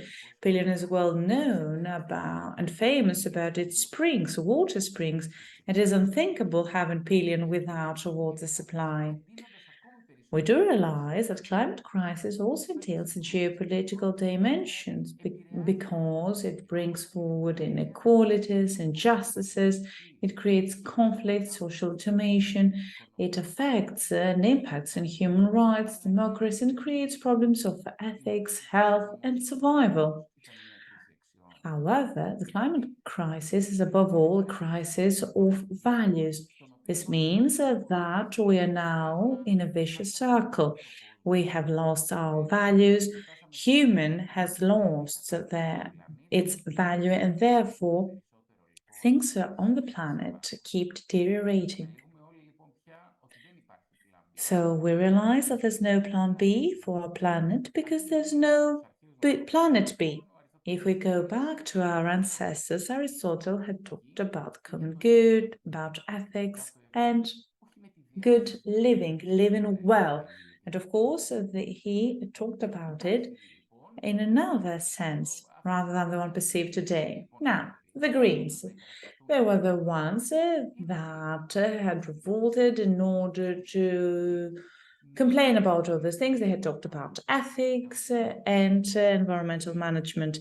They talked about ecological wisdom, social justice, participatory democracy, non-violence, sustainability, respect to difference, diversity, and the environmental ethics. Now, the first question, or rather the easy question, is what went wrong? Well, this is a question that sometimes makes us think that it's all the fault of another third party, an external power or force. If we transform this question and we formulate that into what we did wrong, because that would give us a more accurate answer. And the answer would be that we lost the human somewhere along the way.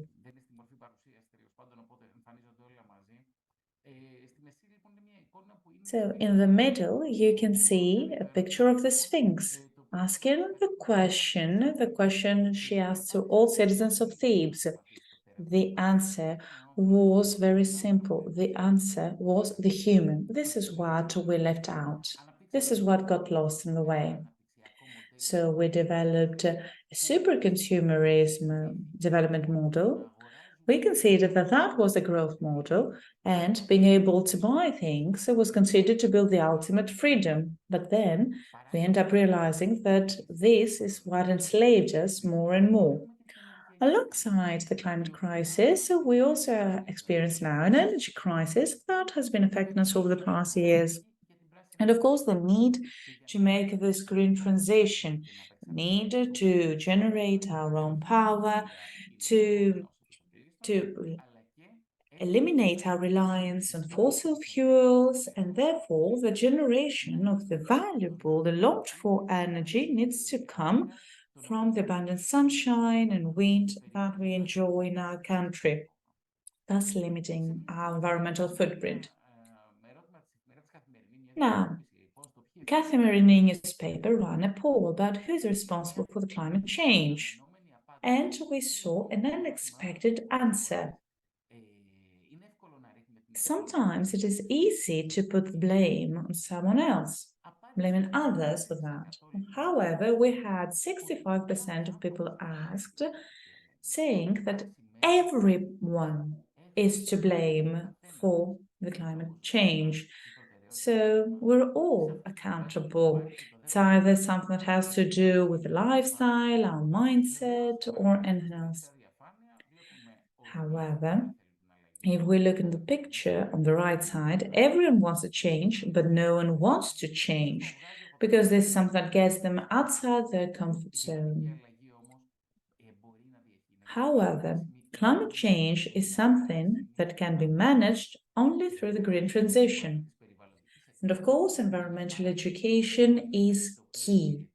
It is something that needs to be included in all curricula, and the metropolis of Demetrias is really focusing on that and advocating for that. This transition needs to be fair and just. Inclusion is the key word in the case of green transition. We need to enjoy social justice because either we like it or not, we tend to force the weaker to adapt to the conditions created by the stronger ones. So we need a new development and growth model because raw materials become more and more expensive. The same applies to pollutant royalties. And now we have access to funds and financing tools that have not been available in the past. Therefore, the key prerequisite is to support 100% this green transition. We also need to opt for comprehensive and holistic energy and natural resources management.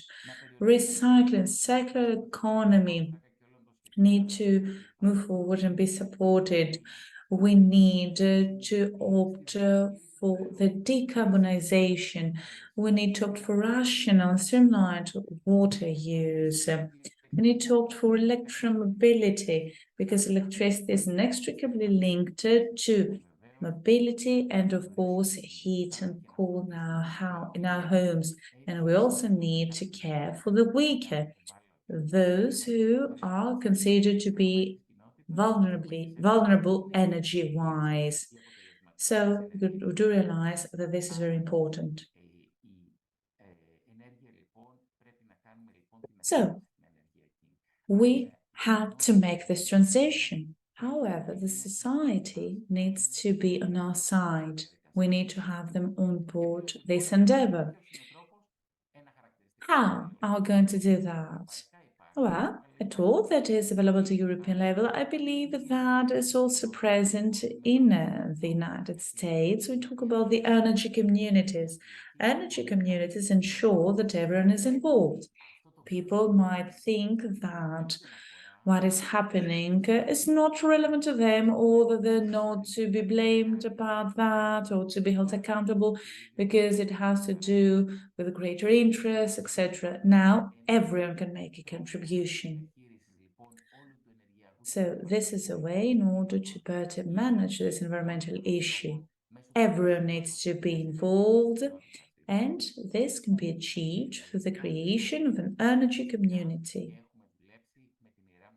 This is a project we have worked on, in collaboration with the DSS of the Demetrias, and they provide numerous services to the youth, numerous services provided as a whole with parent schools, volunteering actions, and the energy community can further reduce the environmental footprint of the DSS as well as its parishes.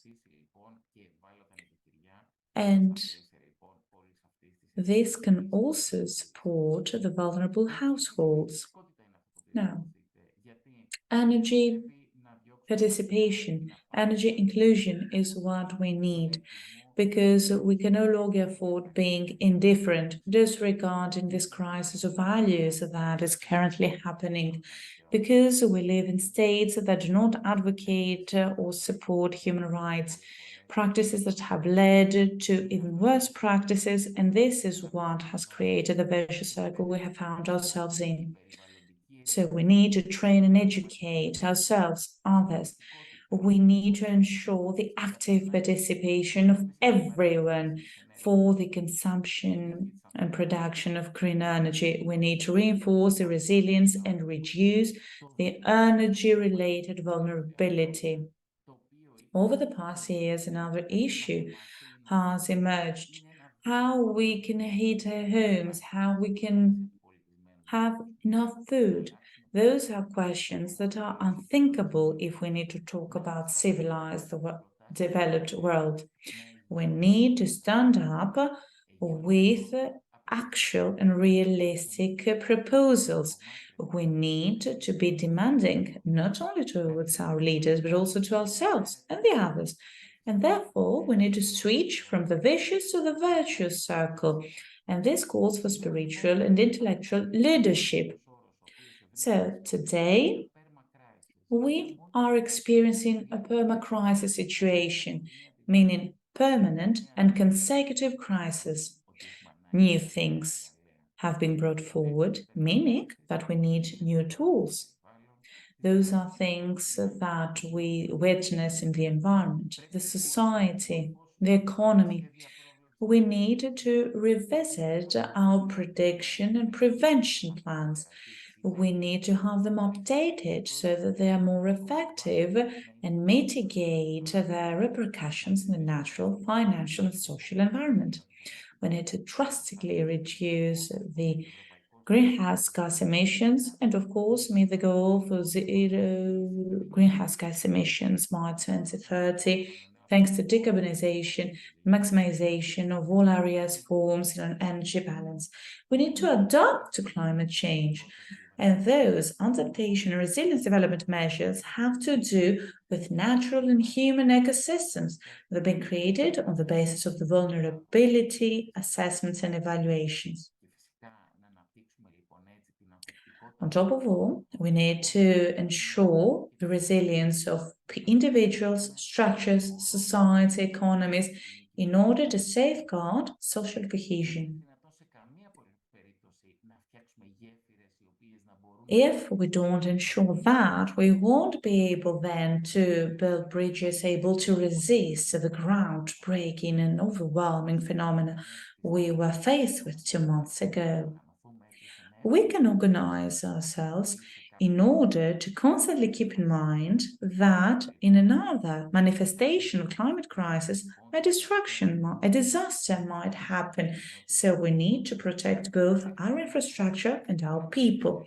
What do we need? Vision, leadership, and goal setting, synergies, partnerships, proper information coming from the experts. We need resources, and hopefully they are available. We need to live up to the expectations of what we demand. We have innovation, technology, dissemination, we have brains in Greece, we have sunlight, we have wind, and we have exceptional education, theological institutions. And what can we achieve? We can achieve resilience and limitation of the energy vulnerability. We can take the most out of the human capital of our country through good green jobs. And in that way, we will be able to regain the brains that had led the country. We need to reinforce the role of consumers, and we need to transform consumers into prosumers. We need to ensure the decentralization of energy production, create living nuclei that will meet the needs of social cohesion. We need to reinforce and boost the local character, the insularity, technologies, and make the most out of the financing tools. We need to raise awareness among the citizens to promote the active environmental protection. We need to lead the way. We need to promote the experience-based training of our people. We need to stop doing what we were doing in the past, in the way we were doing that in the past. Business as usual is something that needs to end and reconsider the ways in which we will continue our activities in order to shield and safeguard the environment, society, economy, and the future of ourselves and our children. Sometimes we tend to talk about KPIs because that's what we need when we run new actions. But indicators are not only key performance indicators. KPI might also be interpreted as keeping people interested, informed, involved, or inspired. Because at the end of the day, our intellectual and spiritual leaders can help us establish. And talking about the role of the church and religion, I would like to talk about Ioannis Zisioulas, the late Metropolitan of Pergamos, who had taught about ecumenical theology, orthodoxy, environmental protection, and he started talking about that back in 1980. So you do realize that our spiritual leaders were ahead of their times back then. And okay, when we talk about these natural disasters that people tend to explain by the wrath of God, usually people tend to define things that considered to be beyond their control as a result of the wrath of the God. And in the past, people thought that it was due to the vicious behaviors and reckless behaviors of people, and that was the punishment from God. In every adversity we're being faced with, we resort to Virgin Mary, either due to faith, due to our inner need, or in order to relieve our anxiety. Yes, of course we need to resort to God, we need to pray, but we also need to do our fair share. We need to brace ourselves for the change. We need to be ready, and we need to contribute in every way we can. This is what Father Amphilochos said before in the context of the Green Parish, because, you know, the Green Parish has a multiplying effect, because the impression and the momentum they created and the positive publicity it has received is the thing that will lead us to achieve the creation of the, let's say, the first green TSS in Greece. That can also have this proliferating effect at the level of education. We also had the Eco-Theology School that was organized and held last summer, addressed to priests from all around the world, and this was held at the Holy Metropolis of Demetrias. And it promoted this environmental education. We need the Church to undertake the role of the spiritual leader in order for us to revisit our values and lead the way.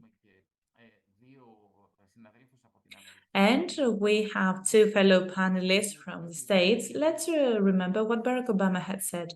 We're the first generation to feel the effect of climate change, and the last generation can do something about it. Let's do our part. Thank you for your attention. Thank you very much, Dimitris, for your excellent presentation. I think you described the situation very well. You showcased the role of energy communities in tackling climate change, but also you have showcased the communal character of tackling this problem. This reminds me the quote of an older politician who said that we will either change together or we will either be destroyed together. So the personal responsibility now can become a communal responsibility. I think we have finished with the speakers. We have more or less 20 minutes, 15 minutes for discussions. We might give a bit of time to the audience. I already have a question that I would like to ask all of you. Mr. Bourdalos, who is a graduate of physics and theology, and is asking the following. Good morning, congratulations on this very interesting seminar. I would like to introduce a twofold thought. First of all, why nobody has spoken about the role of the macro historic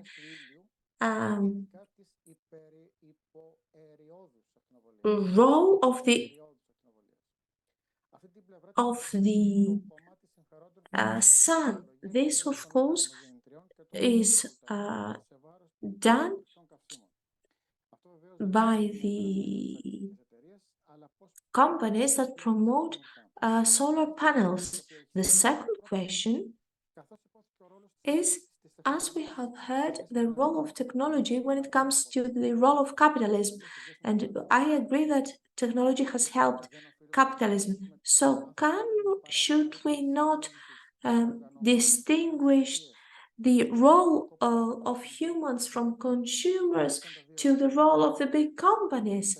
Those are the two questions by Mr. Bourdalos. I don't know who would like to answer to those questions.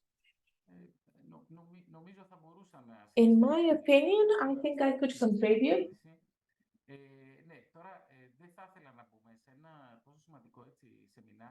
So, this seminar is focused on what we can do, all of us,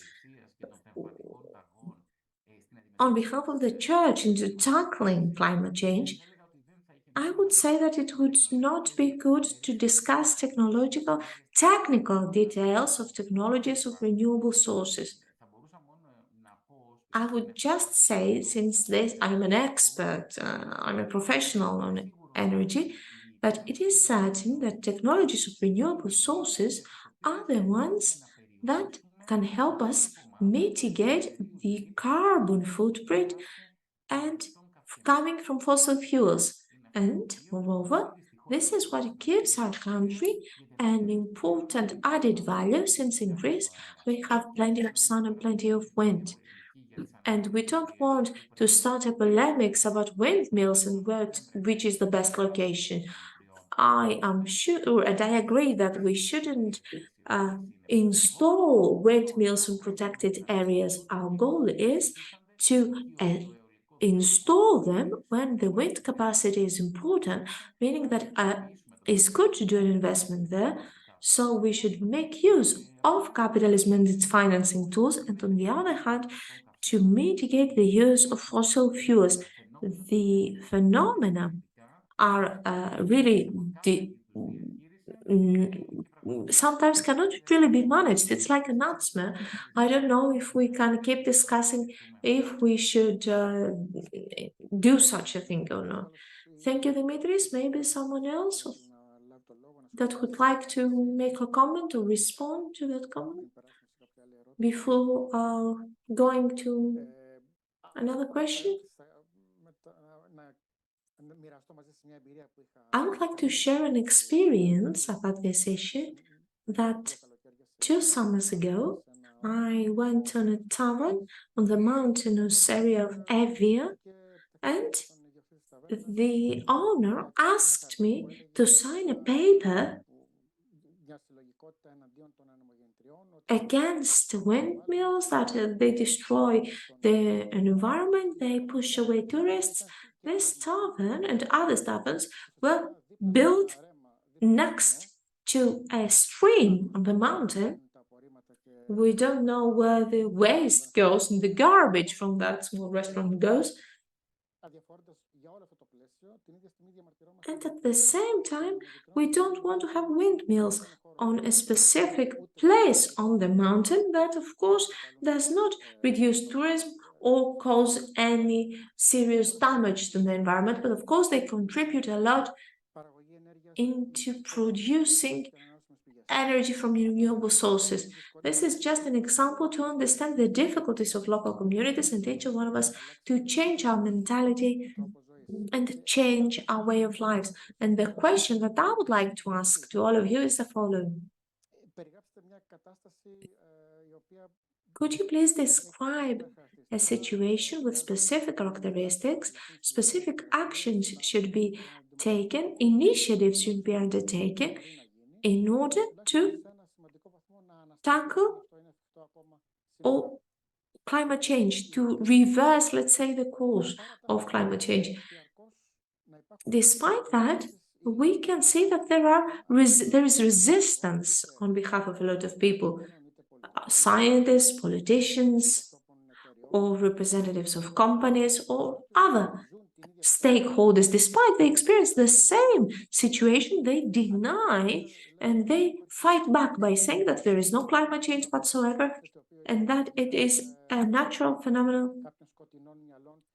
And climate change is a creation of some dark minds that want to destroy us. How do you judge those people that do not want to accept the situation that they live in, even if the phenomena are really severe? No one can doubt that there are problems.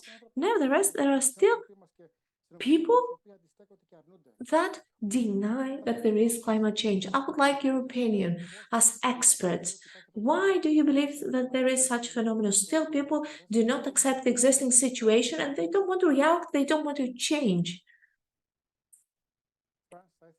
Francis, would you like to comment on that? I think that climate denial, indifference is a phenomenon which is very widespread here in the United States. Chris, you live here as well. Maybe you want to chime in here too. I think it's just deeply rooted in some of the points that Chris made about our commitment to consumer capitalism, our idea that resources are finite, our interest in building our own wealth. I think that there's just a lot of that, but getting closer to Greece, I think there is, and I think Mr. Kollias alluded to this, there's locally a political culture, a cultural climate that says, not my problem. Somebody else has to do this. There's also, the Metropolitan mentioned the cameras. That was very moving to me because when I was watching Mr. Stefanos Kalselakis arrive, in Volos, pick up the mud, hug the lady, Denise Monachisu, all of that to me was appalling. I would consider him a climate denier in terms of his actions. I mean, the lack of the arrogance of that moment. And it's very interesting because as an anthropologist, when I teach methods, I work with cameras, we work with visual representation. It's a whole area of what gets represented in museums and so forth. So it's very widespread, but I'll just give you a simple example. Δίπλα από το χωράφι το δικό μου, ένα χωράφι το εγκαταλείψανε. Next to my farm, there is a farm that is abandoned. A lot of people have inherited it and they quarrel. And the grass was very high and it was July. So my brother said to me, Fanny, there is an issue. You can see the grass. If there is a fire, it will burn us all down. Nobody did. Not even I think my brother did an effort. And when I go, I say, all right, could you give me his telephone number of the owner? So I called him and I said, look, this happened. You're a lawyer. My lawyer is Dimitris Dokos. His office is in Latvia. You will discuss it. If you will not cut the grass into full 24 hours, I will go to the prosecutor. And the grass was cut, was moved.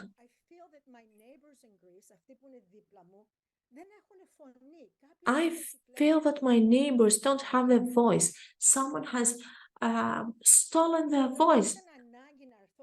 So, was it really necessary for me to come and to advocate this issue? There is a plot of land that has got very good olive trees. There is a wonderful olive grove. The municipality also does not care. You go to the municipality and nothing happens. Yes, I'm asking you to be responsible. Yes, Mr. Gol, yes, you're saying, what's my responsibility? And I should expect not, but for you to be responsible. But there's something happening in Greek society and Greek culture where people don't feel that they have a voice, at least in my setting. They let it go. And I mean, I'm constantly battling. I mean, I'll just come, talk about denial. Στη Βόλο, 2 φορές έχω έρθει μαζί σας, τα σκουπίδια. Ωραία, το green. I accompanied you twice in Volos. There is a problem with garbage. And I have asked the lady from the kiosk, where do those garbage go? Where does this waste go? Is there a recycling plant? I don't know, said the lady. Answer. Το οποίο το ζιώκει στην Αργολίδος. Ακριβώς το ίδιο. The same happens in Argolis, exactly the same. But it's more than that. It's deeper. It's a sense of like, nobody's going to do anything anyway. But that's not accurate. And my message was we have to go into the public square. And I think that the Metropolitan and his clergy indeed did go into the public square and really made a difference in helping people with Daniel. And forgive me if I went on too long, but those are just simple everyday things. We have to cut the grass. We just have to. It's not negotiable. If we don't, τι θα γίνει εδώ? εμπειρία η οποία Thank you, Francis. I had an experience relevant to yours. Ασφαλώς.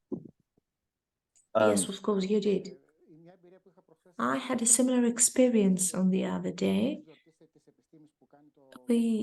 The French Institute in Athens organized a festival on science, and both in Athens and Thessaloniki there are various activities, and the conclusion of that discussion was that in Greece the main problem is the so-called denial that, I don't really care, it's not my job to resolve that problem.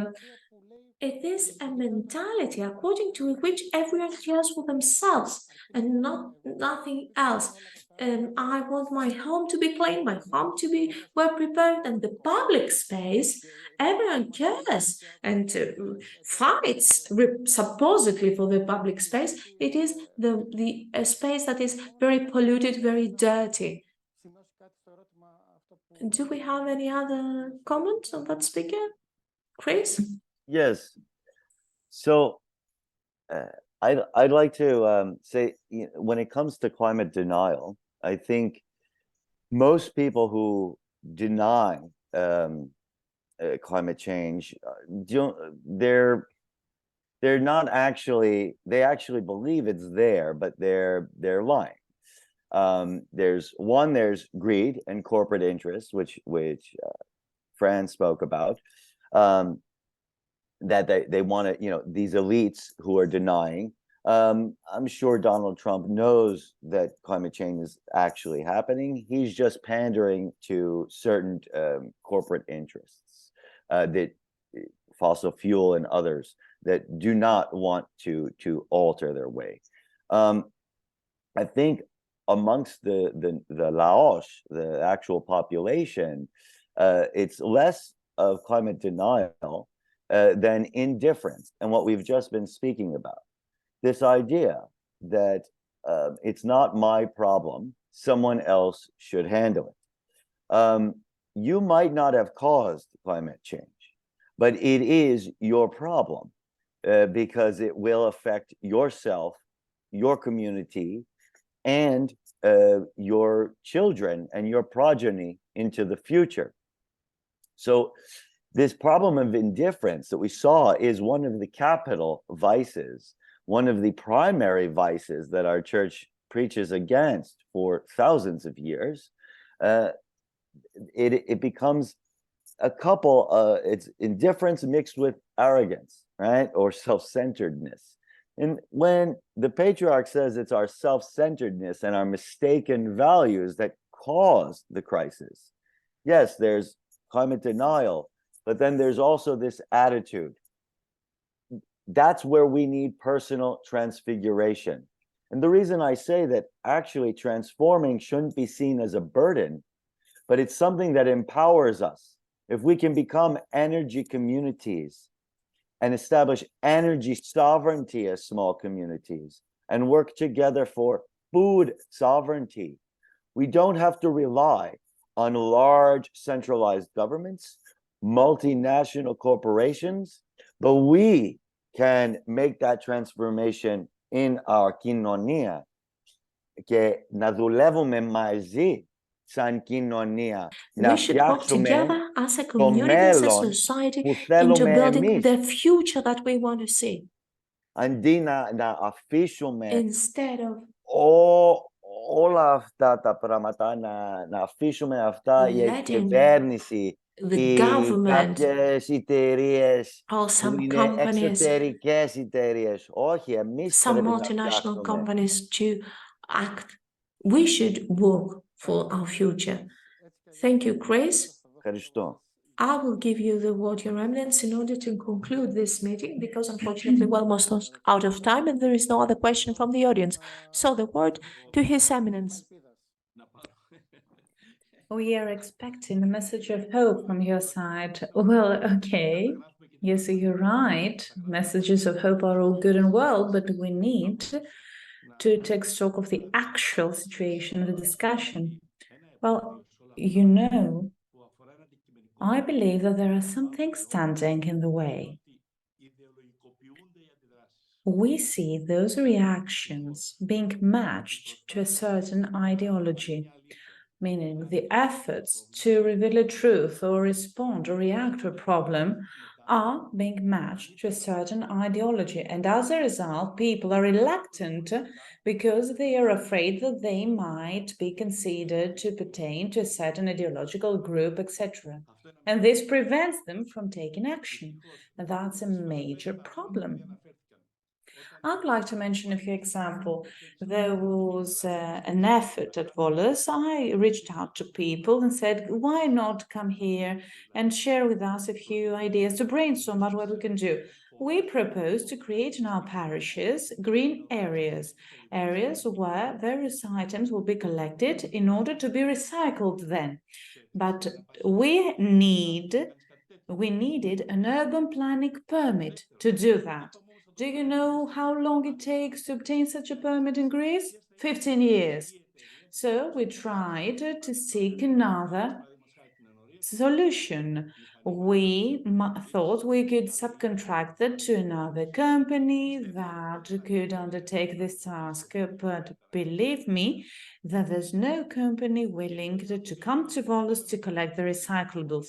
And people who would go on the streets to complain and propose a solution, okay, when we try to implement a solution and we ask for their help and contribution in order to address all these issues, they didn't know what to do either.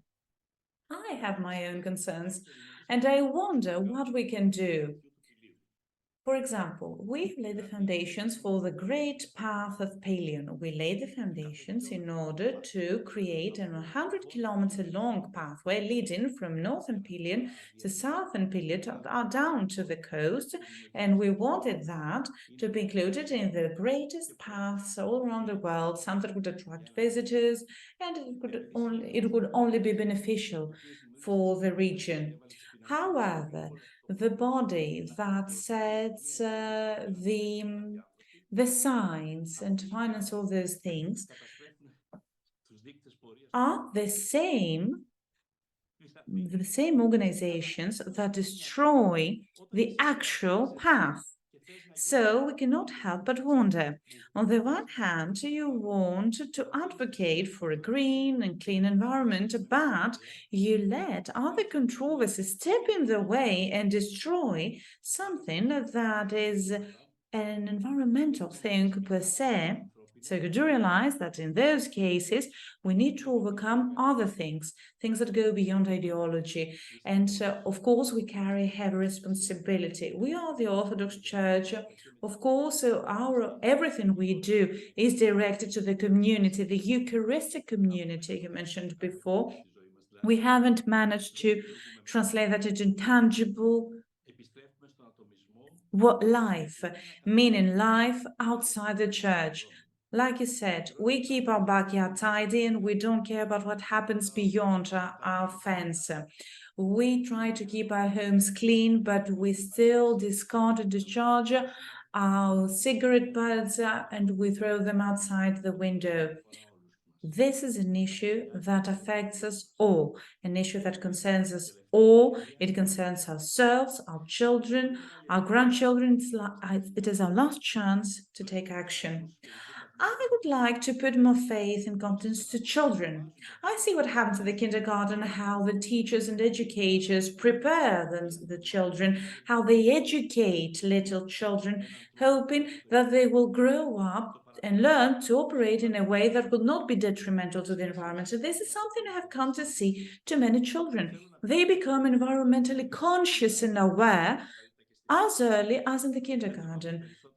That's my only hope for the future. I know that I could go on for hours. Everyone could go on for hours.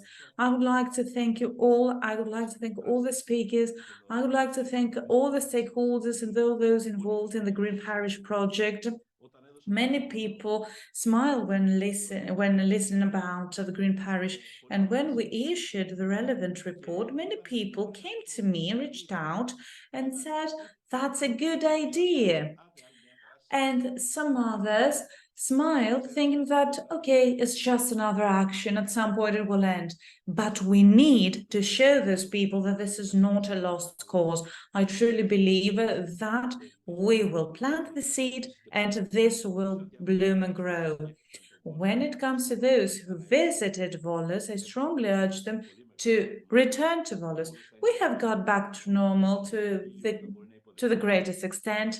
Pilion is still beautiful, ready to welcome people. We know how to deal with things and adversities. We're looking forward to welcoming you all back so that you can see that things can be good and great even after those disasters. Thank you so much for your attention. Thank you, Your Eminence. I believe that that has been an excellent wrap-up and quite an optimistic message for the end of this event. I'm confident that thanks to your support, our metropolis will become greener and greener and will lead the way and set an example. Thank you, Mr. Sproulis, because your contribution, your personal and your associates' contribution has been valuable. The video will be available on the Academy's website as well as on the Green website that will be announced shortly, along with the other actions that are currently underway. I would like to thank all the panelists and speakers, as well as the members of the audience. Let's hope that soon we will be able to show you some tangible and practical results, those results of an effort that has been going on for many years now. Thank you so much. Have a nice afternoon.